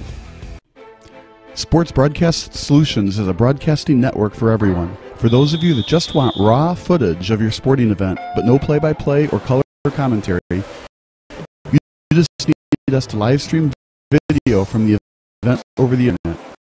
We will live stream your event on YouTube on our Sports Broadcast Solutions channel. In addition, we also have a dedicated channel on YouTube for live streaming at SBS Livestream. And if you need multiple channels, we can utilize Facebook Livestream and Instagram Live on our channel as well.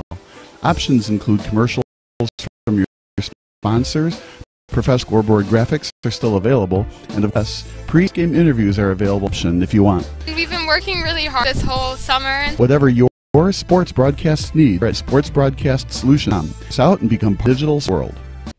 Broadcast Solutions Broadcasting Network for we brought sporting events of all ages, adult leagues, school leagues, and kids. Complete with professional-looking graphics, broadcasters, color analysis, and commercials. We do pre- and post-game interviews with the players. In addition, Sports Broadcast Solutions does highlight films, college recruiting reels, highlight films you'd see on sports news programs, and just simply highlight films for fun. Sports Broadcast Solutions also provides raw footage and live streams if you'd like. Subscribe to us and listen to our professional talk videos about relevant topics in the pro ranks. Whatever your sports broadcast need, contact us at sportsbroadcastsolutions.com and become part of the digital world. This is Broadcasting Everyone. Check us out at sportsbroadcastsolutions.com and become part of the digital sporting world.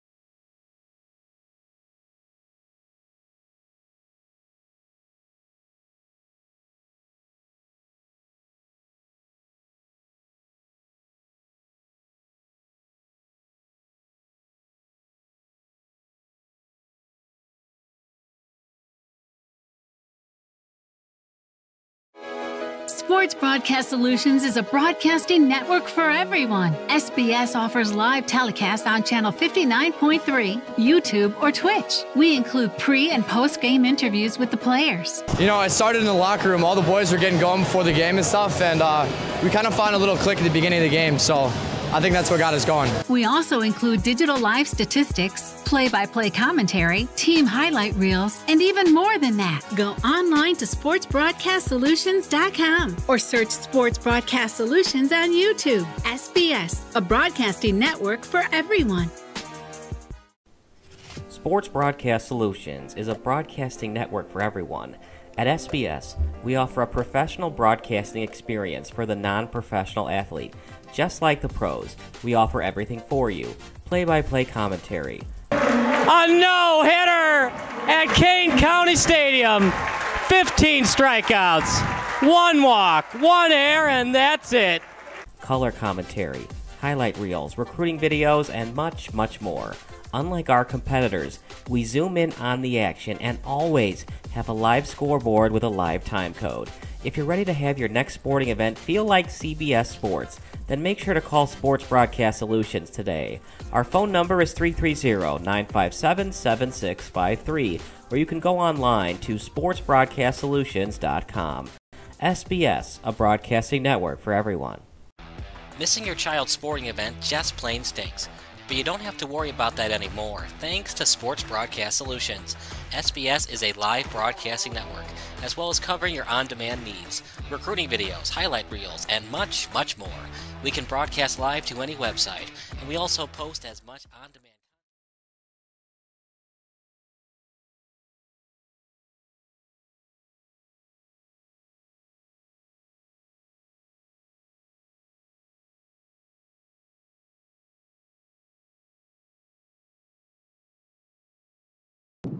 Good evening, everybody. Halftime about over. It's a 1-1 tie, and partner, Des Moines is leading Chicago in every category except the scoreboard. They lead in shots, 10-4, shots on target, 5 versus 1 for Chicago City. Exactly. So in Chicago City, done a great job thus far to keep Des Moines at bay. Although they have had all these shot opportunities, they have done an excellent job in trying to get in front of those interception and crossing passes to get in front of them and level this match and score just only the second goal allowed for the Menace overall in this season, with FC Wichita being the other team to only do so, and they only scored one just 2 matches ago against the Menace. So going into this second half, you got to be feeling good if you're Chicago City SC, and if you're the Menace, you have to be wondering how they'll be able to respond on such a very different pitch than they might be used to in this Lions for Hope Sports Complex. It's a different pitch. Like I said, there's gravel right on the far sideline, 10 meters away from where the line is, and not a lot of space on the far sideline. But look, you got to play with what you're given. The Oakland Coliseum is not exactly the most beautiful baseball complex, but teams find a way to beat the Athletics anyways. So same thing for Des Moines. You got to find a way to beat Chicago on a rugby pitch instead of a soccer pitch. Exactly, partner. And just like in baseball and as well for soccer, obviously the pitches can vary in some variations. And so rugby pitches such as this one will obviously still work, but it's a much different style of play that you have to work with, as these sidelines are much skinnier than you would expect for a typical size soccer pitch. You have to imagine for both sides here, they're going to want to come out swinging again, as they did early in the first half, with Lagos Kunga getting that 5th-minute goal. But really after that, Des Moines was not really able to find too many other avenues to score, but they're attempting to do so now. But good defense being played thus far by Matthew Sinanu there in the middle for City. Yeah, Sinanu has been great. Lagos Kunga has been the go-to guy right now for Des Moines. Goldthorpe has been great, but Kunga's been their go-to player, at least offensively. But for Chicago, like I said, look, you don't have to play a perfect game. You just got to find a way to score once and hold them, or just play very good defense, play a little conservative on offense, and take the 1-1 draw. Exactly. So especially when we saw in the first half with Goldthorpe, it was clearly in the back of the minds of all these Menace players to actually get those balls very close in towards the net for Goldthorpe and give him more opportunities to shoot and score, as he got 1 goal last match against Dutch Lions. But really, he hasn't had too many other opportunities besides his 1 officially recorded shot on goal. But now Menace trying to make an attempt here to get in front, but easily picked up. A great slide tackle there by City, clicking right off the other Menace player boot there. Yeah. Gotta be credited for Austin Jepson. Or excuse me, sorry. That would be for Des Moines Menace there. That'll be off them. Yep. And that would be Adrian Gamero, excuse me. So now a goal kick coming up for Jackson Wayman, who has been stellar thus far, making 4 saves, only allowing that 1 goal that Kunga had earlier in the match. They like getting him a lot of minutes, partner. We saw last Sunday's game against Chicago House. They actually put in Wayman in the second half in the Midwest Premier League game, and Wayman looked good. Didn't get that many reps in practice, at least during the warm-ups. They put him in. He only gave up 1 goal, and it was off a crosser, off a great header by Alejandro Mentasti of Chicago House. But that takes a lot of confidence in your goalkeeper to put him in as a backup. Midwest Premier League, not as talented as the USL 2, but still, it's never easy to put in a backup that didn't get a lot of warm-ups going into the match.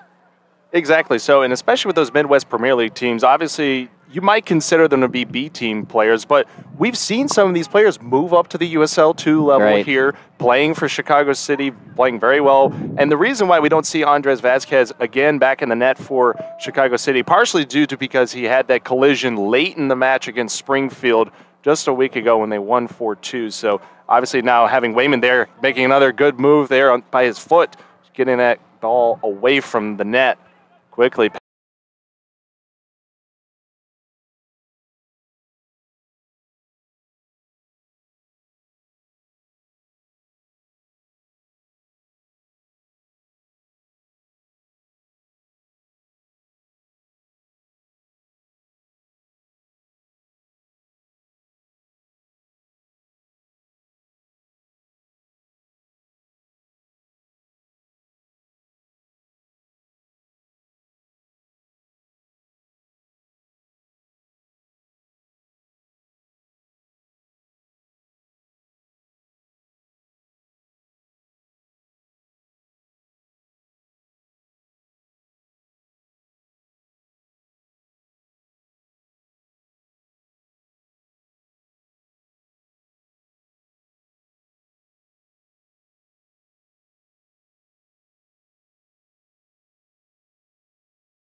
far in the season, you still have to give them credit for being able to have those shot opportunities and make those work. But it's also going back towards City, though.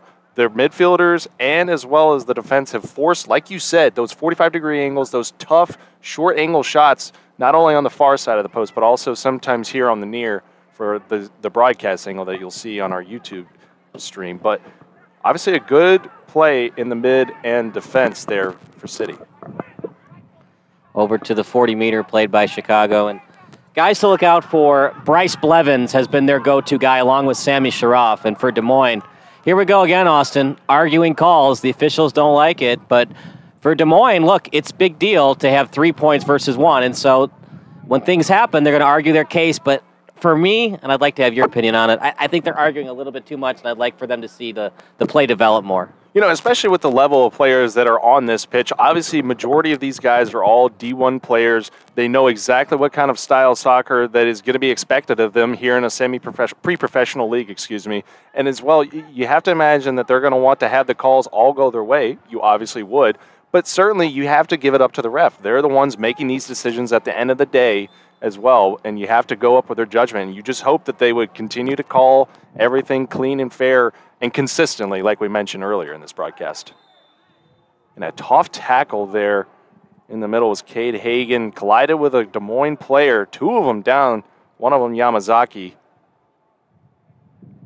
And another Menace player visibly upset and seems to be not quite injured, needing trainer attention quite yet, but not really getting up too fast here, 52 minutes into this match. You can argue the case on that. That was not needed by Chicago City. Not a red card, but a little too aggressive. But in the midfield, you can live with that if you're the coaching staff, if you're Charlie Latshaw and the coaching staff for Chicago. You never want to give up free kicks, but if you're going to give up one, midfield's fine. Inside the 40, okay. Inside the 22, absolutely not. But you want to stay aggressive because you'll take the 1-1 tie, but you got to still play to win, not to lose. Exactly so, and that was Miguel Rodriguez, the one that was slow to get up there, but he is up and seems to be doing fine now, receiving a pass there in the middle. He's looking to make something happen, but there's a whole slew of City players awaiting him there. Here on the near side, Gamero gives it back in towards the middle. Goldthorpe trying to make something happen. Easily picked up by Cade Hagan. Another attempt here by Des Moines to keep going. Good possession there. Goldthorpe with a shot. Just goes wide right. That could have been a scary maneuver there, having Goldthorpe with a shot in front of Wayman, but easily, or just missed there by him. Yeah, it was a good shot on net. Something that Chicago has to avoid. You can't avoid everything. There's no such thing as perfect when it comes to human beings. But yeah, for Chicago, for a very talented Des Moines offense, you have to avoid those 90-degree angle shots, because the problem with that is it forces Wayman to play both posts. When you force him into a 40-degree or 30-degree shot, he can hug the near post. In front, he just kind of has to guess where the shot's going to go.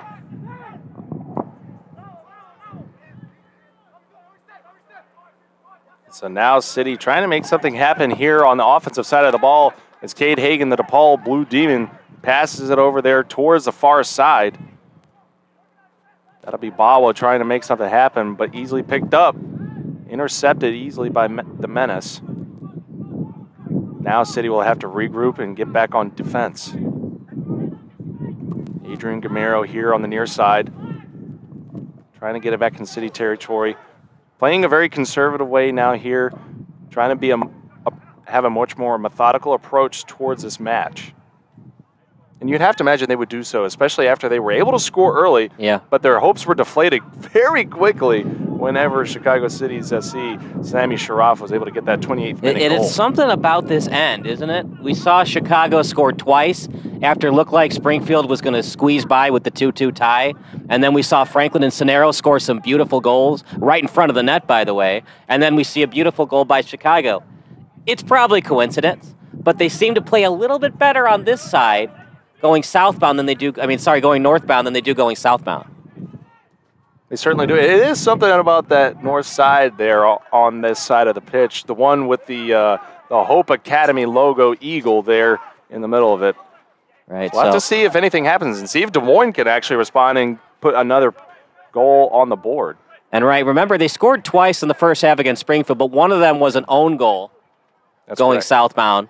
So all of their goals have been regular goals. So they've scored 60% of their goals on the northbound. And you could actually consider it 3 out of 4 goals because it was an own goal, although it was a great pass to Hagen that if it didn't get touched by Namako, Hagen would have put it in the back of the net. But, yeah, for City, they play a little bit better on that side. But, look, you have to switch sides in soccer, so we'll see how they play going southbound. Exactly, and you don't have those goal scorers in Cisneros and A.J. Franklin, who both scored on that north side of the pitch that you were mentioning. And a yellow card will be going against the Menace here. Yeah. And he seems to be obviously being shaken up and not approving of that call there as a very physical play. It's been occurring throughout this entire match, Kyle. Yeah. Some of it is what happened on the play as I watch it right now on YouTube Live. He's getting legs, and if you want to see it too, Austin, I have it for you. But he's getting some of the leg. The other problem is you continually argue calls, and it doesn't help your case. Anything close, it could have been a regular free kick. Instead, they call the yellow card. And if Des Moines wasn't arguing as much, would he have called a yellow card there? I don't think so. But it doesn't help your case. The more times you argue, the more times the official's not on your side. As you can see it, so there was the header. It was kicked out in front. Well, I'll show you in a second, but here comes the free kick.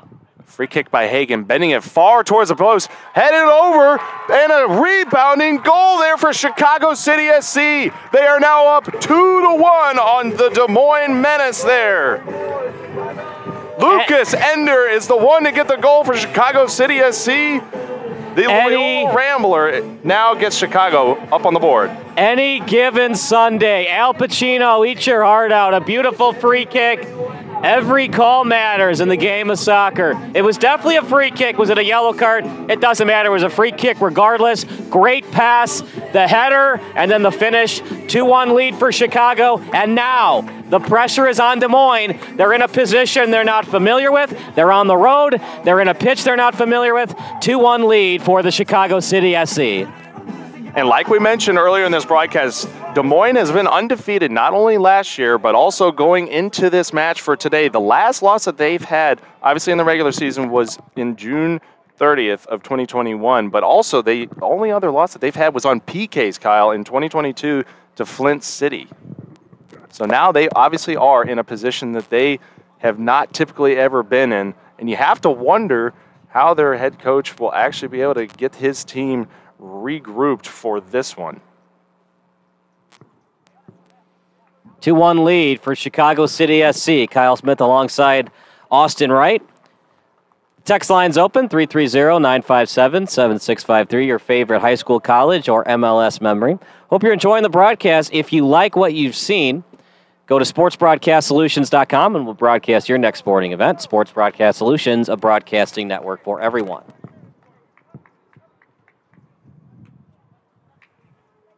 And now after everyone has regrouped and gotten back together here, it seems to be one of the players for Des Moines was really shaken up after that goal. That'd be number 12, Luka Nedic. One of the forwards that's been a key piece for them in this match. And a substitute will come on in his place as well. We will also have one of the Des Moines Menace players coming off, Haruki Yamazaki. He was just going towards the far side there. Impressive, partner. Chicago City SC. You still want to be aggressive, play to win, not to lose. But from what you've seen, since the 15th minute, it's been all Chicago tonight. You would certainly say so. But obviously, with all the shots that Des Moines has been putting up against City, it has been very impressive to see how they've responded, not only with the through balls, but also with those big crossing passes from players such as Kate Hagen. With another opportunity, Chicago has another great shot. Oh, what that could have been. That could have been a 3-1 lead there for Chicago. Kate Hagen, the DePaul Blue Demon, really wanted that one. It would have been a beautiful shot, but just a little bit off balance there. Yeah, it was a nice try, though. Got it right in front. Like I said, that 90-degree angle shot right in front, perpendicular to the goal. Got it towards the net, but just too high on it. And now for Des Moines, now Chicago is pressuring, and they're forcing Des Moines to go coast to coast, something they're comfortable with, but something they haven't had to do a lot this season. You're exactly right, as Des Moines trying to find a way in towards that middle, but couldn't quite receive that one, didn't get enough control, and now City again trying to work quickly here to get yet another goal on their sheet. Right here on the near side there was Bala. That could have been amazing, but a big interception there by Des Moines, a big block, I should say. Now City trying to regroup here, and a good slide tackle there for Des Moines to get that away as now, and they go back onto the attack. This is Goldthorpe looking for an opportunity. He's really wanting one this whole match, but just wide left there. Good job by City. They forced him to the outside a little bit. It's so tough to go to the far post when you're going away from the net. All he had was the near post. It's either going to go off Wayman's gloves and become a corner kick, or it's just going to go wide of the net. He got too much on it, goes wide of the net, and an easy goal kick coming up for Chicago City. Exactly so. Jackson Wayman not having to worry too much about that one, luckily, as Goldthorpe couldn't quite get the right footing for that goal shot. But you really have to give credit for Wayman, though, still being ready and willing to be able to save something of that magnitude with a screaming kick by Goldthorpe. Now a foul incurred there by Des Moines. It'll be a kick coming up for Chicago. A win tonight would put Chicago City in first place in terms of winning percentage. Obviously, Des Moines would have more points since they played 3 more matches than Chicago. But it's important, getting the 3 points over 0 for Chicago City SC. It absolutely is. And obviously Des Moines has a few games in hand, or Chicago does have a few games in hand, as Des Moines has already played 4 matches on this season. So Chicago certainly having a win against the current leader on the table in the division, but you know, you have to imagine what else they'll be able to do, because they've been playing very aggressive thus far in the second half. And they've dominated most of their opponents. Good header there, but you look at their opponents, they defeated St. Charles FC 4-0, FC Wichita 3-0. Then they played them again, so they played a back-to-back. Then they won 3-1 since FC Wichita had immediate game film to draw from. And then they dominated Chicago Dutch Lions 5-0. So they're in a territory they're not familiar with. And good thing for Chicago City, they're taking advantage of it. And if they play good soccer for the next 30 minutes, they're going to get the victory. Exactly so, and you have to imagine they'll just play a smooth, consistent game that, like they have been. But obviously the speed for both of these teams has been one of the deciding factors in whether or not these shot opportunities can continue to happen for either sides. We'll have to see if all these edge plays will actually be able to be fruitful for either side. Good idea. You get into trouble, either kick it out, or if there's no forward cheating up on the play, get it back to Wayman and just play a little keep away. Obviously, you want to be aggressive on offense, but if in doubt, play a little keep away and run some clock. And now Gamiro here trying to make something happen. Going up against Gutierrez. Big cross going towards the middle. A shot opportunity for Menace. Well, easily picked up dutifully by the Chicago backline and Jackson Wayman. A big save there. That could have been another scary moment to have Des Moines Menace to tie this one up. Also used the post to his advantage. Got a friendly roll off the post. But, yeah, Wayman is quick from post to post. Force him into a tough shot. That's what you're asking for as we go in the YouTube live chat. A lot of Des Moines fans, as you would expect. They're not going to make the drive out from Des Moines. They're saying 3-2 Des Moines. Look, I think it could happen. I think it could be 2-1. I think it could be 2-2. It's really anyone's game at this point. And Chicago has played so well that even the 2-2 draw, that would be more of a win for Chicago instead of a win for Des Moines. And it definitely would. Really, any opportunity to get up on a team such as the Menace is massive for City. And now, of course, the pressure's on them, unfortunately for them, because now you would have thought that Menace would be able to come in here relaxed, ready to go. But still, it is a true road match. They've been on the road for 3 straight, including this one. So you have to wonder how tired they might be or anything like that, as they did just play 2 days ago against the Dutch Lions in Aurora, Illinois. Yeah, so you have to wonder if that's playing a factor as well. And you wonder, did they take Chicago City lightly? Were they looking ahead to the next matchup? Were they looking ahead to the Memorial Day weekend tomorrow, the holiday? I don't think so. I just think it's an interesting pitch. It's in an interesting area. And this is a Chicago City team that is more talented than we thought they were. And they were okay last year. They had a good finish to the season, and they've taken that play into this season. And the way they're playing tonight, partner, they could beat anybody in the Heartland Conference. Absolutely, and you can tell by the athleticism not only from the strikers and forwards for City, but also their players for City pleading for a handball, and it looks like the refs will be calling. Well, we'll have to have some clarification on this one, partner. By the way, guys, you probably know this, but if you don't, to watch it tonight in 720p, there's a little wheel at the bottom of the screen. Click on that wheel, and then click on 720p HD. So if you're wondering if it doesn't look as clear, that's because YouTube encodes everything in 360p. Click on the wheel to click on 720, it'll look a little clearer on your screen. And after some discussion, that was indeed a handball. This will be a penalty kick awarded for Chicago, attempting to go up 3-1 on the Des Moines Menace. This a massive moment for Ernest Bawa. Take your time. Get the kick you want. It's practically a guessing game. These players are so good at the USL 2 level that the ball goes too fast for the goalie to wait until it's kicked.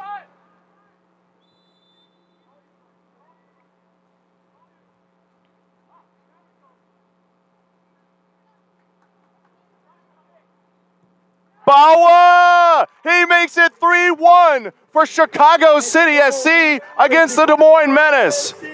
What a beautiful, slow, but methodical stutter step goal for the UNC Tar Heel. If you want to watch it if you want to watch any plays that have happened on the broadcast, just hit the rewind button, and you can see it as many times as you'd like. That's a key call. A handball, as I'm watching it right now, that goes the way of Chicago. It reminds me of the handball that wasn't called as Ireland, as it's right there on the screen. It's on the far side. He tried to lead with the chest, but kind of a defense mechanism. He put the hand up there accidentally. Exactly. You saw him shrug those shoulders just a little bit and pull those elbows a little too high. That's just a bad break. It's a bad break for Des Moines. But you know what? That's the rule, and until they change the rule, it's a penalty kick for Chicago, and Bawa took advantage of it. He absolutely did, and a very interesting penalty kick maneuver there by Bawa to be very slow and methodical, stutter step tiptoe towards the goalie, and eventually make a quick striking move to the left side of Ryan Troutman in net. But now City SC putting Des Moines in a position, like we said earlier, that they have really never seen again. Now down 2 goals in a match that is a true road test for the Menace. They haven't they haven't possessed the ball that much either. Nice lead pass out in front. And now for Des Moines, partner, you're going to have to speed things up. You're going to have to get it to your playmakers in Goldthorpe and Kunga quicker, and you'd like to score in the next 10 minutes if you can. Exactly so. And all the edge play that we saw earlier in this match is something that's going to have to work out very well for the Menace as they try to make a big cross over there in the middle for Kunga to get his second goal of the season. But didn't quite get it in the right angle there. And now, good move there by the heady striker. And the officials have to be ready for throw-ins and corners. Get ready quicker so you can give the ball to Des Moines, so you give them a fair shot to get back into this game.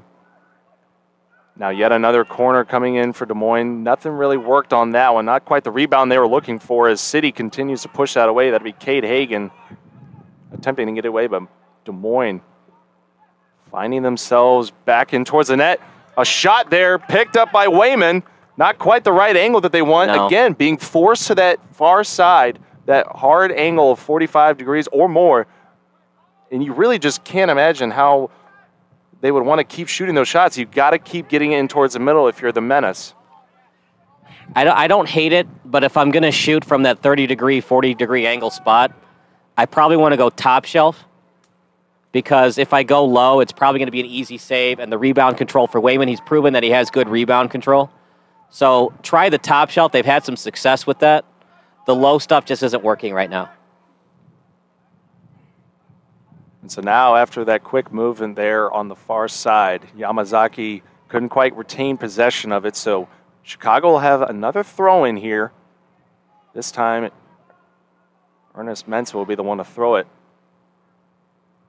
There's a bit of a tussle there near the far corner.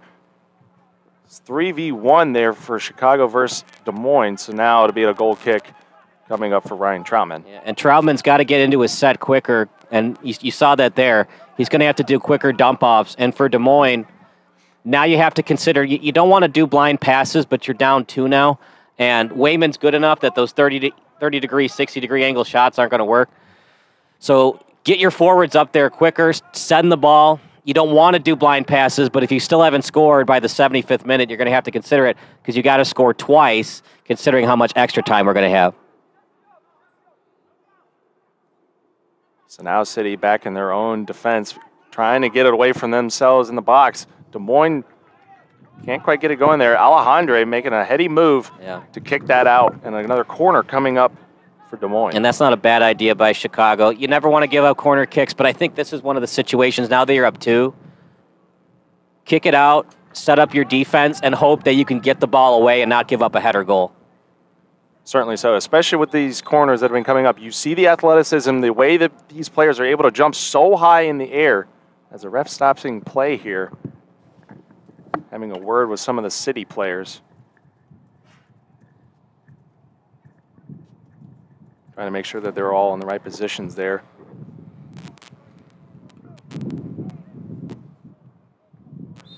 But here, another corner kick coming up for Des Moines in the 71st minute. Too far and away. Couldn't find a good recipient, but the Menace will still keep this one. Lagos Kunga, the lone goal scorer for the Menace, has this one, trying to make a move. He has availability, but he just has that ball go outside. Yeah, It'll be a goal kick coming up for Wayman. Yeah, good job creating separation. Got his defender going one way, he goes the other way. And now, are they going to say that Kunga pushed off, partner? You know, the question could still go back to Michael Jordan as well. Did he push off? You know, who's to say? Yeah. But in this scenario, I'm not sure I would say that Kunga pushed off on that one. That seemed to be a clean act, but, you know, he really just couldn't quite get it going as we look again on the broadcast. Yeah, I'm not too sure about that one. I mean, it went off the side net anyways. It was going to be a goal kick regardless, but they did blow it dead right away before it went past the end line. But, yeah, Des Moines in a situation here. Kind of reminds me of the 1980 semifinal between USA and Russia, where Russia was just not used to being down, and so they refused to pull their goalie. And they actually took out their starter after the U.S. tied it up. They took out Tretiak, and they put in the backup, and then they refused to take the backup out when they were trailing by 1 with about 8 minutes left in the third period. And I think Des Moines kind of in that spot. They're kind of in a position where, what do we do now? We're not used to this, and how can we come back when we're not used to being in this position?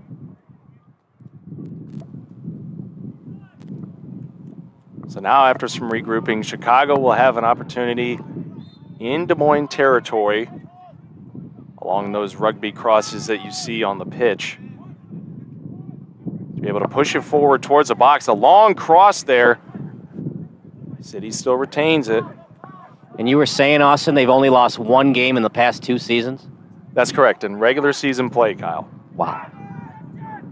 They played very well, Des Moines did, in the playoffs, but lost to Flint City in the semifinals of the USL 2 National Championships. So what does that say about Chicago? Look, it's very early on in the season, and I don't want to jinx them, but you're about to beat a team, you know, knock on wood, broadcaster jinx, that went to the semifinals last season. And a big shot there by Des Moines, another rebound, saved by Wayman initially, but another shot there on that second attempt looked very dangerous as well. Wayman has to be breathing a sigh of relief. A big moment for Menace to attempt to go only down 1 more goal instead of the 2 that they're already at. Yeah, it was exactly what I was coming in for City. It was exactly what I was saying. They want to score at the 75th minute, and that's why they're hurrying up their offense, because they know, let's score at the 75th minute and then score at the 85th. And for Des Moines, you never want to say, hey, losing a game is fine, but sometimes it works for teams. When you've gone through the years of teams that lost a game and then end up winning the Super Bowl, 85 Bears comes to mind.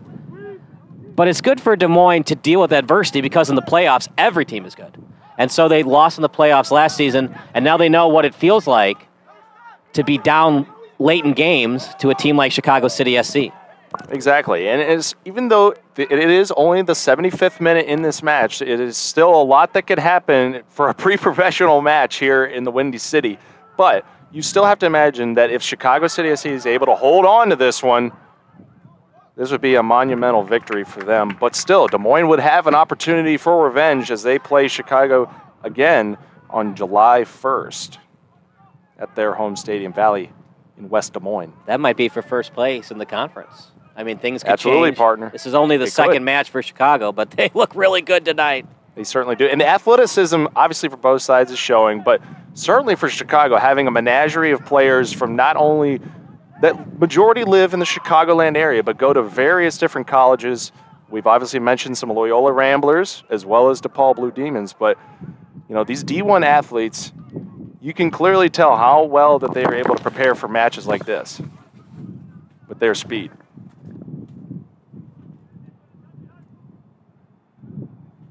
Now Menace on the far side looking for something, but just not right in the right position there. Just going a little bit too fast, jumping the gun there. Offside's being called. It'll be a kick coming up for Chicago. For Chicago, now you can waste as much time as you'd like. And for Des Moines, you have to decide, look, do we pressure our midfielders if they try to pass it back and forth? Do we cheat up our midfielders? Do we cheat up our defenders? If we give up one more goal, the game's over. But if we let them waste time, the game's over too. So another darn if you do, darn if you don't situation. And for Chicago, you can play a little monkey in the middle and force Des Moines to pressure you, which will lead to odd man rushes on the other end. Exactly so, partner. And like we were mentioning, obviously Des Moines has a few more games under their belt than Chicago, and therefore does have a lot more goal differential towards them. So you have to imagine Chicago's going to have to keep that in mind if they want to make the big playoff push later on in the season. And so already Chicago has a +2 differential, having won 4-2 against Springfield just about a week ago. They're obviously going to keep that in mind as they now have a 2-goal advantage. We'll see if Des Moines can diminish that a little bit here. As a big cross is deflected easily by Alejandro, it'll be a corner coming up for Des Moines. Well, although it was a tough angle, this could be a throw-in, partner. No, the referee does elect to say that it is going to be a corner here. That's what I love about these pitch. You have these very well painted lines, so it makes it so much easier for the male refs to make the call. Exactly. A big sweeping cross there for the corner for Des Moines, deflected by City. A far shot there by Adrian Gamiro. Just not quite the right angle. Good idea, but just not quite right in the middle. It goes wide right of the net. So now another corner coming up for Des Moines. Yep, was last touched by Chicago, so another corner. And what you could consider, too, is a set piece, a little tap pass, and then a pseudo corner closer to the net. Not a good crosser there. And now for Des Moines, you have to consider, what have we worked on in practice? What do we feel comfortable with? What do we not feel so comfortable with? And it's obvious that you've shown plays that you feel comfortable with and they haven't been working. Now do you show off the playbook, or do you just wait until later on in the season because you don't want to show too much on offense, knowing that we still have to play this team again, we still have more matches, we don't want to show too much of the playbook, even though this game is starting to get away from us? Exactly so, partner. And luckily for Des Moines, they do get to go back home and regroup. In about 2 weeks or so, they will be hosting Springfield ASC and have plenty of time to regroup, readjust, and find ways in practice to just continue to get those balls towards the net. They've obviously had a lot of great shot opportunities throughout this entire match, but now the question remains how they're able to go through and be able to get through the back lines, such as teams with Chicago City SC.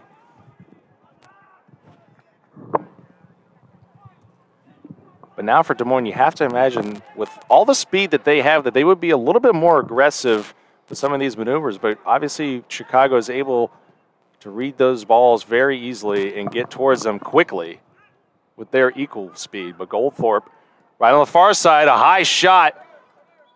Just a little bit too much mustard on that hot dog for him. He really did not have quite the right angle on that ball. He got a little bit too far under it, clearly. How long were you holding that punt in? Oh, partner, it's a Windy City. You know, we have to talk about hot dogs at some point during the broadcast, right? It is. Do you know why it's called the Windy City? A couple reasons, actually.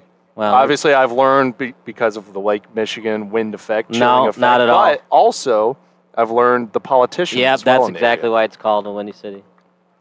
But it does get windy off Wrigley Field. It gets so windy, in fact, a coworker of mine, she went to a Cubs game in July, and her grandmother said, "Make sure to bring your sweater." And she was like, "Grandma, it's July." But that's how cold it gets off the lake at Wrigley Field. And, of course, at Soldier Field as well. True, but I can't imagine that it would be as windy or cold and brutal as San Francisco, because as Mark Twain once said, the coldest winter I ever spent was a summer in San Francisco. So you have to imagine that players are able to adjust in some of these environments that might be a little bit windier than other cities in America. But already 81 minutes into this match, Des Moines and Chicago both playing incredible games thus far. But for Chicago, they've had a great opportunity on this pass goal, getting the penalty kick, with an unfortunate moment for a handball against Des Moines as the refs stop play here and award another booking, another yellow card against Des Moines. And this time it looks like it might be for unsportsmanlike conduct against Goldthorpe there. Elliot Goldthorpe, that is, number 18 for them. Yeah, for Des Moines. Clearly frustrated. Yeah, and I get it. Things haven't gone your way, but you have to play within yourselves, and you can't argue with the refs. When you do that, it just doesn't help your cause. And you've seen that today. Was it a yellow card near us? I don't think so. It's very iffy.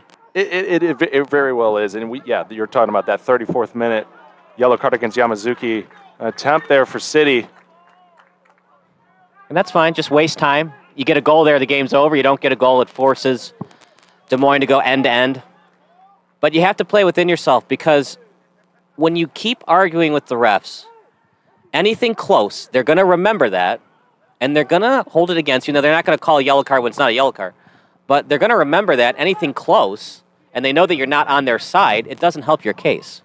And certainly, so even if it wasn't directly pointed at the ref, you certainly can't have foul language going against players that is with any malicious intent, because the referees are obviously, especially in the beautiful game, they're obviously going to call that out immediately and have that go against you, because you have to play clean. And it's sportsmanlike conduct just to keep it clean. And you obviously, especially when you're talking about seasons such as soccer, you rack up too many yellow cards. Right. That's going to hurt you eventually. You know, the great Jeff Van Gundy said it best. Why don't we just have an NBA game?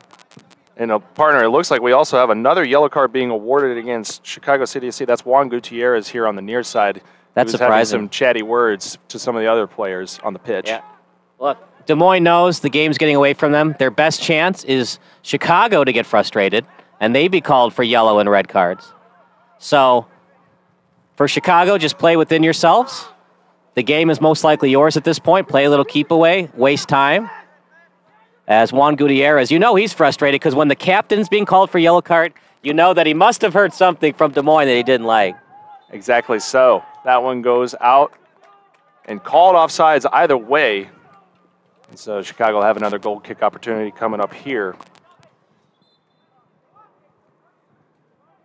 It's getting chilly. When are we out? You know, it gets cold here. I know you were talking about how her grandmother was being a little bit over the top about the sweater in July. It gets so cold in Illinois. I was only like 7 at the time. We were having a pool party. We got firewood, and we put firewood for a June pool party. We were huddling around the firewood. It gets cold in Illinois in the summer, man. You know, partner, I would not doubt that at all, especially... my family and I recently just did a bit of a sightseeing tour. Yeah. Obviously, got to do the touristy stuff around here. But one of the funny things that one of the tour guides mentioned, obviously to your point about it being cold here, he called Chicago, this one I had never heard of, Chiberia. Yeah. Chiberia, which I honestly I could see that with how brutal the winters here with the lake effect snow, but it is that does happen here. If the Bears ever get good again and you want to come back to Chicago, we'll go to a Bears game, a playoff Bears game. It's something else when the snow hits Soldier Field. And when they move to Arlington, because I think it's going to happen, it'll be the same, but it won't be the same because you won't get the lake effect snow in Arlington Heights. But then again, the Bears are never in the playoffs, so you don't have to worry about the lake effect snow in January. Well, you never know, partner. They made some good moves in the offseason. They seem to be on the right direction. I've heard that before, many a time. Well, that's fair. I'm sure plenty of other teams have too, but now Kunga had a speeding moment there for them himself, trying to get a second goal on his day. But clearly Chicago finding easy avenues to intercept his movements and passes. Yeah, they're quickly punted away, and obviously for Chicago, they're going to continue to keep doing that and continue waste time. And obviously, partner, what we saw early in the first half with the amount of stoppages that we had, there really wasn't much extra time put on the clock by the referees. Obviously, it's up to their discretion, but you can't imagine that too much extra time will be going on for this second half as well. No, we haven't seen the only stoppages. By the way, the stoppage time would help Des Moines, and they've been arguing with the refs. That's a nice shot. And a big shot opportunity for Des Moines, but saved by Jackson Wayman. A big kick by him to get that away. Sportsmanship hasn't been great for either side, but Des Moines been a little bit worse. I'd say Chicago C+, and for Des Moines a D+, D- on the sportsmanship. And that's definitely affected Des Moines a little bit, as there have been a couple of yellow cards issued against them. Well, and that's what happens when you're playing such an aggressive team in Des Moines and as well as Chicago. They have those big personalities and a lot of speed that you have to deal with. You're obviously going to get frustrated with one another at some point or another. So those are all going to come to a head. But obviously, the frustrations clearly happen at some point or another, as Chicago had 3 yellows in just their last match against Springfield, with Des Moines having a few of their own against Dutch Lions in their last matchup on this little road trip that they're on. Over to the Great sideline. interception tackle there by Ernest Mensah Jr. on the far side. And again, another credit to the center midfielders as well as the defense. Just one of those games. Des Moines, they played okay. They're going to have to learn that things aren't going to go their way. Try not to chirp at the officials as much. And you're going to have to learn there are some times you have to give up on the play, like that free kick. Nice pass out in front. Great pass. Goldthorpe with a shot. What could have been, but Jackson Wayman with a fantastic save. I think we found out who our man of the match is. Credit to the PK that Chicago had. That put one away. But the reason why Chicago's only given up 1 goal, it's that young man wearing the yellow and green in Jackson Wayman. Absolutely. The USF Bull that played just last season there, he's been fantastic between the pipes. He absolutely has to be, at least if not the first star, maybe the second star of the match, maybe even the man of the match himself. But overall, he's been fantastic for Chicago. And you have to imagine he'll keep playing in net farther along into the season. Yeah, there's a reason why during that game against Chicago House, they took the starter who was actually pretty good. They put him on the bench because they knew Wayman could be the closer, the finisher of the match. A big heady save there in the middle by a Chicago defenseman. Des Moines still trying to make something happen here late, but thwarted yet again by the back line of Chicago. Des Moines still staying relentless themselves, trying to find some sweeping passes into the box. They are pleading their case for a handball, but nothing doing. The referees say play on. Another shot there. That was Henry Sack for Des Moines. And Des Moines doing all they can, because obviously if the first half was any indication, there may not be too much extra time for them to work with, as it is already now into the 89th minute of this match. Wow. The goalkeeper's been great in Wayman, but taking one for the team many a time for Chicago City, helping out their goalkeeper. Exactly. So another header there for Des Moines, not able to do it there. Corey Cupid was the one on that one, just pushed it a little too far left. And even though his name is Cupid, I was not in love with that crosser. Oh my goodness, that was good though. That was good? That was good. Was that a 10 out of 10? That was good. Hey, you know what? You got to make do with the rosters that you're given. Yeah, when you have a name like Cupid. I got you at least once, right? How about Troutman, partner? You think he's been fishing too much? You think he's been fishing too much, trying too much in the box? There you go. He's fishing for that win, but no success. How long you been holding that one in? Let's say about 10 seconds here. Since I tried to yank out Troutman's name from looking at the roster sheets we have in front of us, partner. Now, if Lucas Ender had scored a couple of games, you could call this, if this soccer game became a movie, we could call it Ender's Game. That's very true. Great movie, by the way. Yeah, very good. Great book, too. Chicago pushing it towards the middle of the box. Met quickly by the Menace back line. There'll be a goal kick coming up.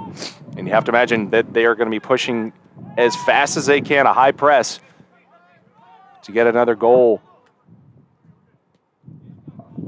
But obviously a tie, especially with the limited amount of extra time that was given in the first half, this would be something of a miracle if Des Moines was even going to attempt to tie this, as we're already approaching the 91st minute here. It's been a fun one in Des Moines. Final reminder for the text line, your favorite MLS, college or high school memory, text 330-957-7653. So I'll let you call it, partner. I mean, we talked a lot about Wayman. Who would be your second and third stars? I'm assuming Bryce Blevins would be in there. Yeah, absolutely. Bryce Blevins, the Michigan player, he's certainly been a very important piece for this team, having great passes in the midfield as well as Cade Hagan. But I've really loved to play from Cade Hagan, not only him, but also Ernest Bawa. I mean, his PK, that was fantastic. You have to give him credit for that one. But, you know, it's really just if you could give their whole midfield core one of those stars, I would certainly give it to them. They shut down Goldthorpe and Kunga. Kunga scored, and after that, it was all Chicago City on defense. And, of course, it doesn't hurt having that young man between the pipes, but it was a total team effort. If I had to pick one player, Jackson Wayman. But, yeah, you could pick any of these players, including Bawa's penalty kick, to make it 3-1, and it's just been a team effort. It's a complete team win tonight for Chicago City. It absolutely is. And just like we saw in the match against Springfield, it was a total team effort. You saw the strikers move exactly where they needed to throughout that entire match, although they didn't have some of the most typical goals that you would have ever seen. Obviously, with having a PK from Torellis early on, as well as Cisneros later in the match, and A.J. Franklin having, I wouldn't say a garbage time goal, but a very late goal to put it to 4-2 in that one. So clearly, Coach Latshaw III has obviously gotten a very good system and a very good method of trying to rally his players around, keeping a 4-3-3 throughout much of these times. And overall, he's done a fantastic job of making sure that these teams can get some wins and push themselves farther up the table. By the way, we will post the full game Stat Crew stats after the game onto the Twitter account for Sports Broadcast Solutions. We appreciate Antonio, one of the interns, doing live stats for us. It was 1-0 Des Moines Austin, then 3 unanswered goals, including one of them being a PK. Jackson Wayman, he stole the show with some fantastic saves, forcing them to go far post, hugging the near post. And just Des Moines didn't have it offensively tonight. But really, everybody stepped up. They're going to feel it tomorrow. There might be a couple of bruises on those legs. They were hitting the spot where the shin guard doesn't go, but they got in the way of those shots, and they were helping out Wayman. Yeah, you're absolutely right, especially with the aggressive nature and physical nature of this entire match. Yeah, you have to imagine that both of these sides are going to want as much rest as possible, which they both will, as Chicago City SC's next match will be on June 3rd when they have to go on the road to Peoria, Illinois, where they will face Peoria City, who is a first-time Heartland Division member.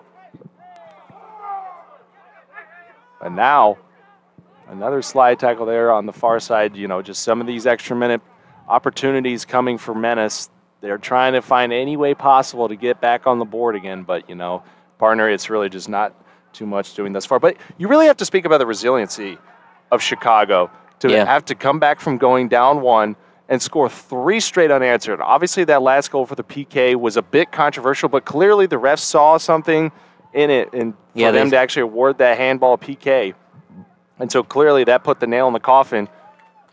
Nice long save again by Wayman. Sometimes the handball's called. There's a lot of Irish soccer fans. The handball was not called. If it was called, Ireland would have gone to the World Cup. I think this was the 2014 World Cup. Just Google it. It was nuts, but they did not call the handball, and you saw it on replay. It clearly was one.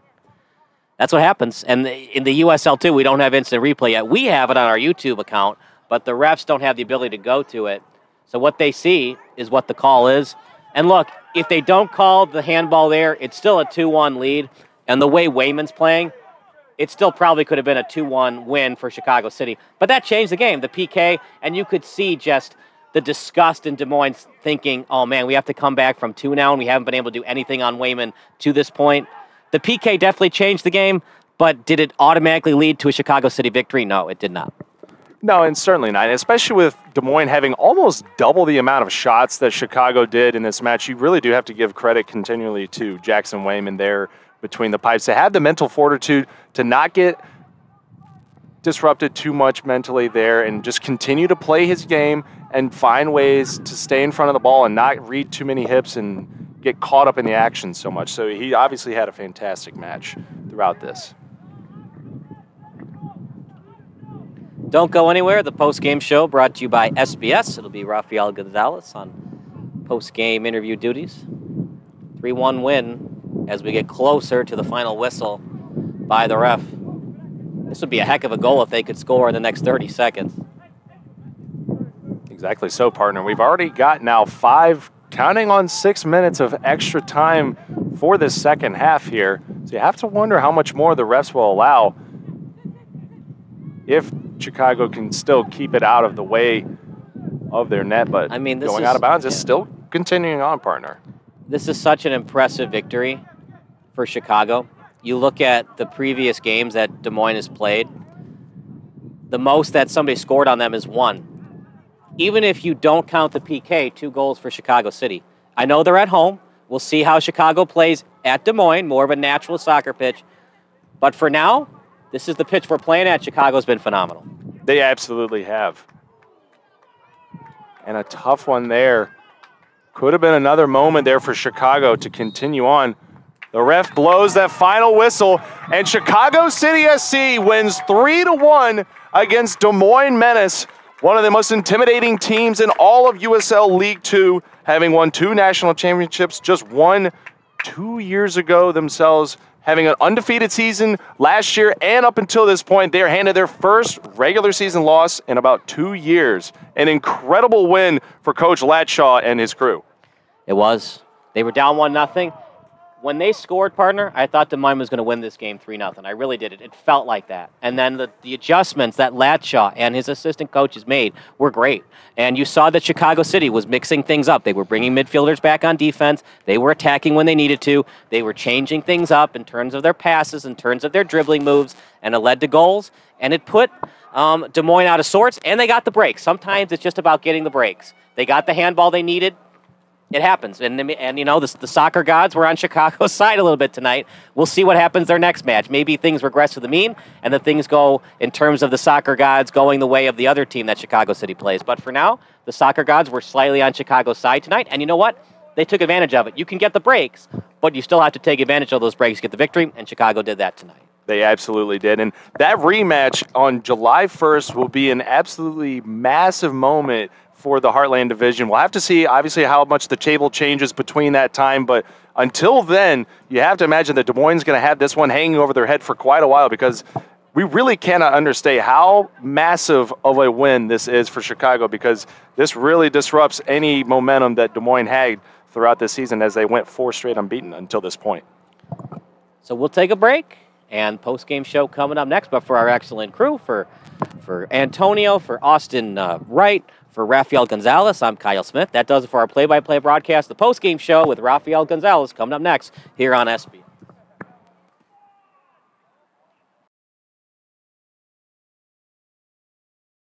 Broadcast Solutions is a broadcasting network for everyone. SBS offers live telecasts on channel 59.3, YouTube, or Twitch. We include pre- and post-game interviews with the players. You know, I started in the locker room. All the boys were getting going before the game and stuff, and we kind of found a little click at the beginning of the game, so I think that's what got us going. We also include digital live statistics, play-by-play commentary, team highlight reels, and even more than that. Go online to sportsbroadcastsolutions.com or search Sports Broadcast Solutions on YouTube. SBS, a broadcasting network for everyone. Sports Broadcast Solutions is a broadcasting network for everyone. At SBS, we offer a professional broadcasting experience for the non-professional athlete. Just like the pros, we offer everything for you. Play-by-play commentary. A no-hitter at Kane County Stadium. 15 strikeouts, 1 walk, 1 error, and that's it. Color commentary, highlight reels, recruiting videos, and much, much more. Unlike our competitors, we zoom in on the action and always have a live scoreboard with a live time code. Ready to have your next sport feel like CBS Sports? Then make sure to call Sports Broadcast Solutions today. Our phone is 330-957-7653, or you can go online to sportsbroadcastsolutions.com. SBS, a broadcasting network for everyone. Missing your child's sporting event just plain stinks. But you don't have to worry about that anymore, thanks to Sports Broadcast Solutions. SBS is a live broadcasting network, as well as covering your on-demand needs, recruiting videos, highlight reels, and much, much more. We can broadcast live to any website, and we also post as much on-demand content as you need. For more information about SBS, check out our website at sportsbroadcastsolutions.com. Sports Broadcast Solutions, a broadcasting network for everyone. Sports Broadcast Solutions is a broadcasting network for everyone. Let SBS broadcast your sporting event. We have experience and can generate excitement and permanent digital memories for your team. Tonight. That time, finally a goal for the Stampede! We have professional videographers using high-definition modern-day cameras, color analysts, and play-by-play announcers with state-of-the-art, classy graphical scoreboards to keep you updated. Plus, we have commercials to advertise your team, club, or sponsor, and us. Plus, we do pregame and postgame interviews. Hi, everybody, and welcome to the postgame show brought to you by Marion Central Catholic. My name's Kyle Smith. But my name doesn't matter. These young ladies matter. It's senior night as the Hurricanes win a battle down the stretch, 48-46. Hi, I'm Carrie Kramer. I swim 50 breast, 50 free, and 100 back. Whatever your sports broadcast needs, we are at sportsbroadcastsolutions.com. Check us out and become part of the digital sporting world. Sports Broadcast Solutions is a broadcasting network for everyone. Instead of spending hundreds or thousands with all these college recruiting sites, let us put together your college highlight reel. For just a fraction of your potential college scholarship and significantly less than these recruiting services, we got this. In addition, we put together highlight reels for teams, including high school, your club team, or travel team. My teammate gave me a great pass, and I just took it. It's October 26th, 1991. Game 6 of the 91 World Series at the Metronome in Minneapolis, Minnesota. It's an unlikely matchup between the Atlanta Braves and the Minnesota Twins. The Twins won the World Series just 4 years ago, but like the Braves, they weren't supposed to be here. Kirby Puckett is at the plate, and you might know what happens next on this 2-1 pitch. And for that, I'll give you a virtual high five due to your ability to use the internet. But for those of you who don't want to cheat via Wikipedia or BaseballReference.com, let's get in that DeLorean and crank it to 88 miles per hour. It's time to travel back in time, or as SB Nation would say, let's rewind.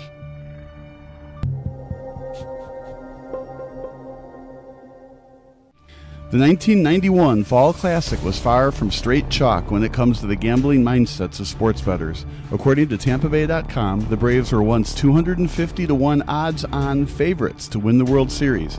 If you bet $100 on the Twins in spring training, that was a great bet, as they were 100-1 odds to win it all. In fact, both teams finished in last place in their respective divisions the year prior. The Braves were actually in the National League West back then, and although they'd be dominant in the later part of the decade, the beginning of the 1990s wasn't friendly to Bobby Cox's team. The first year of the 90s saw the Braves finish the regular season at just 65-97, but general manager John Schuerholz saw something in Cox, and the fiery skipper became the head honcho on June 23, 1990, replacing Russ Nixon. It didn't lead to an improvement when it came to wins. The Braves were 25-41 when Nixon received the pink slip, and they finished the year 26 games out of first with Cox as the manager. Still, the players seemed to respond to the 50-year-old skipper the next season. The Braves were notably better, but a World Series appearance still seemed very unlikely on July 11th. A .500 record at just 40-40, the Braves were on the cusp of being sellers at the trade deadline. But then something happened. The Braves just refused to lose. An incredible 54-28 finish to the season saw the Braves 4 wins away from a National League pennant. They clinched the division on a second-to-last of the season, with the Braves remaining in first place from September 20th until the clincher on October 5th.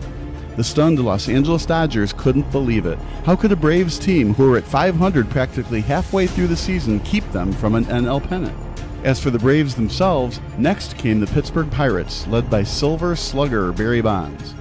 If the regular season was crazy enough for Atlanta sports fans to start believing, the 1991 National League Championship Series was something we probably won't ever see again. 4 shutouts took place in the series, including 3 1-0 shutouts. The Pirates were the heavy favorites to advance to the World Series. A 98-win team, the Pirates won the division by an easy 14 games. John Smiley won 20 games for the Buccos, the last time a Pirates pitcher won 20 games during the 20th century. Doug Drabick was the reigning NL Cy Young Award winner, and with Bombs and Bobby Bonilla still in the primes of their careers, there's no way that Bobby Cox's Cinderella story could still wear their gold slipper going into the championship round, right?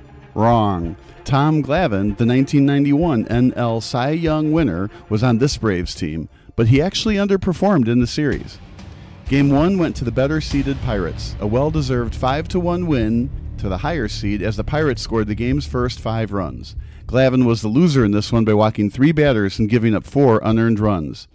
Atlanta's David Justice hit a leadoff homer in the top of the 9th inning, but it was just too late as the Pirates took a 1-0 series lead. The Braves found a way to split the first 2 games at Three Rivers Stadium, with Steve Avery leading the way to a 1-0 shutout. Game 3 was all Braves. A 10-3 win as John Smoltz was the much better pitcher in the Braves' first home playoff game in nearly a decade. But games 4 and 5 were won by the Pirates, including a seemingly back-breaking 1-0 shutout victory in Atlanta. Zane Smith led the way for Pittsburgh in Game 5, and with their backs against the wall, Atlanta had to somehow win both games on the road to make their first World Series since arriving in the capital of Georgia. The Braves just wouldn't let their dream season die. Not only that, but they held the Pirates scoreless for the last 22 innings of the series.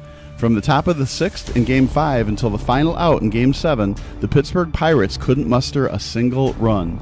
A 1-0 crushing defeat in Game 6 saw the Pirates 1 win away from elimination, and after the Braves scored 3 runs in the top of the first inning during Game 7, the Buccos offense went ice cold down the stretch. Steve Avery stole the show. He didn't give up a single run in his 2 starts. 16 2/3 innings pitched for the young stud on the mound, and he of course won NLCS MVP. But the Braves weren't the only weird newcomer to the postseason party. Just 4 years earlier, the Minnesota Twins were World Series champions. Gone were the days of Harmon Killebrew and Rod Carew, but these new Twinkies were still fan favorites. Kirby Puckett, a former junior college player, led the charge in center field. But interestingly enough, not a single player on the Twins had 100 runs batted in during the 91 regular season. The Twins weren't a team known for power. Puckett only drilled 15 homers in 1991, a huge contrast to the 1987 squad when he hit 28 homers. The 1991 Twins were scrappy, annoying, and hard to beat. Designated hitter Chili Davis was the only Twin with over 25 home runs, and the lone 20-game winner on the pitching staff wasn't future Hall of Famer Jack Morris. That distinction went to Scott Erickson. Still, the Twins cruised to an AL West Division title by commanding 8 games. And after dismantling the Toronto Blue Jays in just 5 games during the ALCS, it looked like the Twins had the upper hand for the 1991 World Series crown.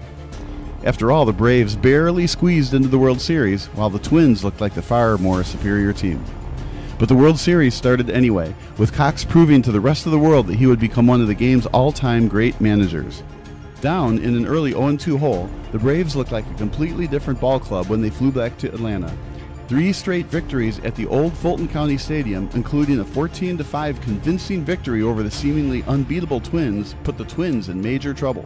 Just like that, Tom Kelly's squad looked all but done. The problem was, they weren't. Plus, they still got to go back home for Games 6 and 7, assuming they could force a Game 7. The 1991 World Series became one of the all-time greats, and Game 6 was no exception to the rule.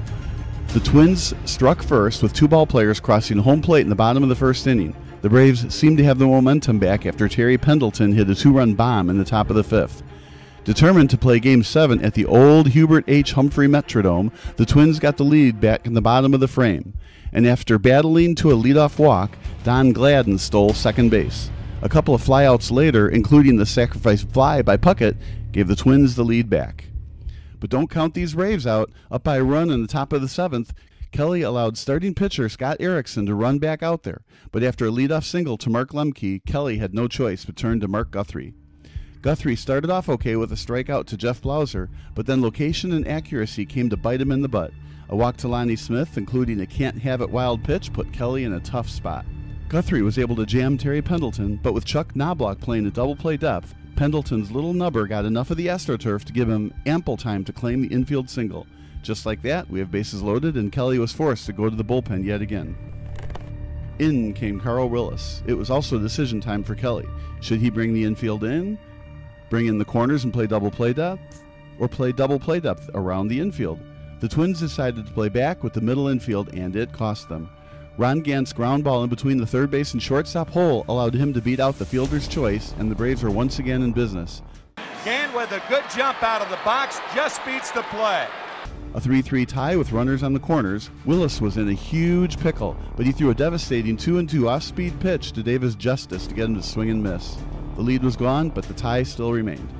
The Twins had a golden opportunity to retake the lead in the bottom of the 8th. Puckett stole second base with 2 outs, but Shane Mack couldn't drive him in. Nobody got close to tying it in the 9th, so Braves fans had to wait until extra innings to see if their team would be sipping the champagne in the locker room. Remember, this was a big deal for Braves fans. Atlanta hadn't won a World Series since relocating from Milwaukee, and the city of Atlanta had never seen a professional sports team win a championship up to this point. Atlanta nearly obtained their first lead of Game 6 in the top of the 10th. A leadoff single by Pendleton looked to be great for the Braves, but a stolen base attempt, or perhaps a hit and run, led to a slow-moving... Welcome to the post-game show here on Sports Broadcast Solutions at Chicago City. We're victorious by the final score 3-1 over Des Moines. I'm standing right next to the goalkeeper of Chicago City, Jackson Wyman. And Jackson, today was an incredible performance by you, making 10 saves. Just talk about how, after you guys gave up the opening goal, you guys started to build confidence, particularly yourself, behind the net. Yeah, I mean, we went down early where our backs were against the wall at home, but everyone came in and brought us together, and we said we got this. This is our home field, and we grew in confidence. The boys were playing great after that, and I mean, everyone put in a shift. I'm so proud of everyone. And would you say after today that this was one of the best games you ever played behind the net? It's up there. I mean, it's a good one. Definitely a great way to start the summer here with all the guys. And alongside me as well as Matthew Sinonu. Matthew, such a critical win for you guys against the Des Moines team that has been one of the best teams in the USL too for the past few years. Just how much confidence does it give you guys from here on out to the rest of the season? Yeah, well, we already knew from the beginning that we were a really talented group. We got a lot of hardworking guys. I mean, we've all known each other for a long time. So, yeah, this win definitely gives us a lot of confidence. You know, we came in, this team were apparently some really good teams. So we wanted to come in, make a statement, let them know it's our house. And from here on out, we know that we can beat anybody, in the USL too, and that, we're coming for the top spot. And how good does it feel knowing that you guys are still getting used to playing with each other, and to be able to build chemistry just like that early on? Yeah, well, like I said, we already know each other pretty well. Even in training, it's just great energy. We gel together really well. It's a great environment. We're all friends. So our chemistry's kind of just fell into place because of that, and I think that really showed today. It's been the post-game show here from the Alliance Sports Complex with Rafael Gonzalez signing out. Sports Broadcast Solutions is a broadcasting network for everyone. SBS offers live telecasts on Channel 59.3, YouTube, or Twitch. We include pre- and post-game interviews with the players. I started in the locker room. All the boys were getting going before the game and stuff, and we kind of found a little click at the beginning of the game, so I think that's what got us going. We also include digital live statistics, play-by-play commentary, team highlight reels, and even more than that. Go online to sportsbroadcastsolutions.com or search Sports Broadcast Solutions on YouTube. SBS, a broadcasting network for everyone. Sports Broadcast Solutions is a broadcasting network for everyone. At SBS, we offer a professional broadcasting experience for the non-professional athlete. Just like the pros, we offer everything for you. Play-by-play commentary. A no-hitter at Kane County Stadium. 15 strikeouts, 1 walk, 1 error, and that's it. Color commentary, highlight reels, recruiting videos, and much, much more. Unlike our competitors, we zoom in on the action and always have a live scoreboard with a live time code. If you're ready to have your next sporting event feel like CBS Sports, then make sure to call Sports Broadcast Solutions today. Our phone number is 330-957-7653, or you can go online to sportsbroadcastsolutions.com. SBS, a broadcasting network for everyone. Missing your child's sporting event just plain stinks. But you don't have to worry about that anymore, thanks to Sports Broadcast Solutions. SBS is a live broadcasting network, as well as covering your on-demand needs, recruiting videos, highlight reels, and much, much more. We can broadcast live to any website, and we also post as much on-demand content as you need. For more information about SBS, check out our website at sportsbroadcastsolutions.com. Sports Broadcast Solutions, a broadcasting network for everyone. Sports Broadcast Solutions is a broadcasting network for everyone. Let SBS broadcast your sporting event. We have experience and can generate excitement and permanent digital memories for your team. Tonight. That time, finally a goal for the Stampede!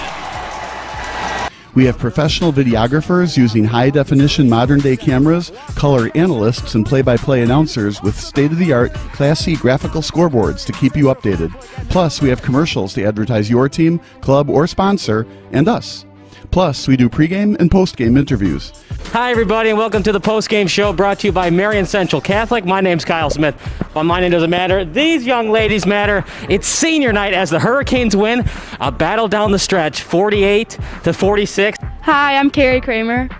I swim 50 breast, 50 free, and 100 back. Whatever your sports broadcast needs, we are at sportsbroadcastsolutions.com.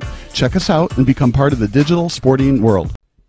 Sports Broadcast Solutions is a broadcasting network for everyone. Instead of spending hundreds or thousands with all these college recruiting sites, let us put together your college highlight reel. For just a fraction of your potential college scholarship and significantly less than these recruiting services, we got this. In addition, we put together highlight reels for teams, including high school, your club team, or travel team.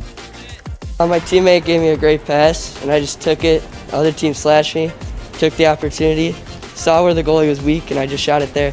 Solon, O'Connor, and Marsh back on defense, and Marsh gets a blowout. We got a breakaway, a 2-on-0. A shot, and a goal! So 3-3, the power play was officially over. Whatever your sports broadcast needs, check us out at sportsbroadcastsolutions.com. Check us out and become part of the digital world. Sports Broadcast Solutions is a broadcasting network for everyone. For those of you who would like to broadcast or live stream your event, or maybe make a highlight tape, but would like a sponsor to fund the event, SBS has a myriad of ways to advertise your sponsor during our broadcasts. We have commercials. We have on-air reads by the announcers. Albatross Physical Therapy and Wellness specializes in pain-free. We have graphics, and we have watermarks. Finally, Sports Broadcast Solutions can create a commercial for you or your sponsor. Whatever your sports broadcast needs, we are at sportsbroadcastsolutions.com. Check us out and become part of the digital sporting world. Sports Broadcast Solutions is a broadcasting network for everyone. For those of you that just want raw footage of your sporting event, but no play-by-play or color commentary, you just need us to live stream video from the event over the internet. We will live stream your event on YouTube on our Sports Broadcast Solutions channel. In addition, we also have a dedicated channel on YouTube for live streaming at SBS Livestream. And if you need multiple channels, we can utilize Facebook Livestream and Instagram Live on our channel as well. Options include commercials from your sponsors, professional scoreboard graphics are still available, and of course, yes, pre- and post-game interviews are available as an option if you want. We've been working really hard this whole summer and stuff. Whatever your sports broadcast needs, we are at sportsbroadcastsolutions.com. Check us out and become part of the digital sporting world. Sports Broadcast Solutions is a broadcasting network for everyone. We broadcast sporting events for people of all ages, including adult leagues, high school leagues, and kids. Complete with professional-looking graphics, broadcasters, color analysis, and commercials. We do pre- and post-game interviews with the players. In addition, Sports Broadcast Solutions does highlight films, including college recruiting reels, highlight films you'd see on sports news programs, and just simply highlight films for fun. Sports Broadcast Solutions also provides raw footage and live streams if you'd like. Subscribe to us and listen to our professional talk videos about relevant topics in the pro and college ranks. Whatever your sports broadcast needs, contact us at sportsbroadcastsolutions.com and become part of the digital world. This is Sports Broadcast Solutions, a broadcasting network for everyone. Check us out at sportsbroadcastsolutions.com and become part of the digital sporting world.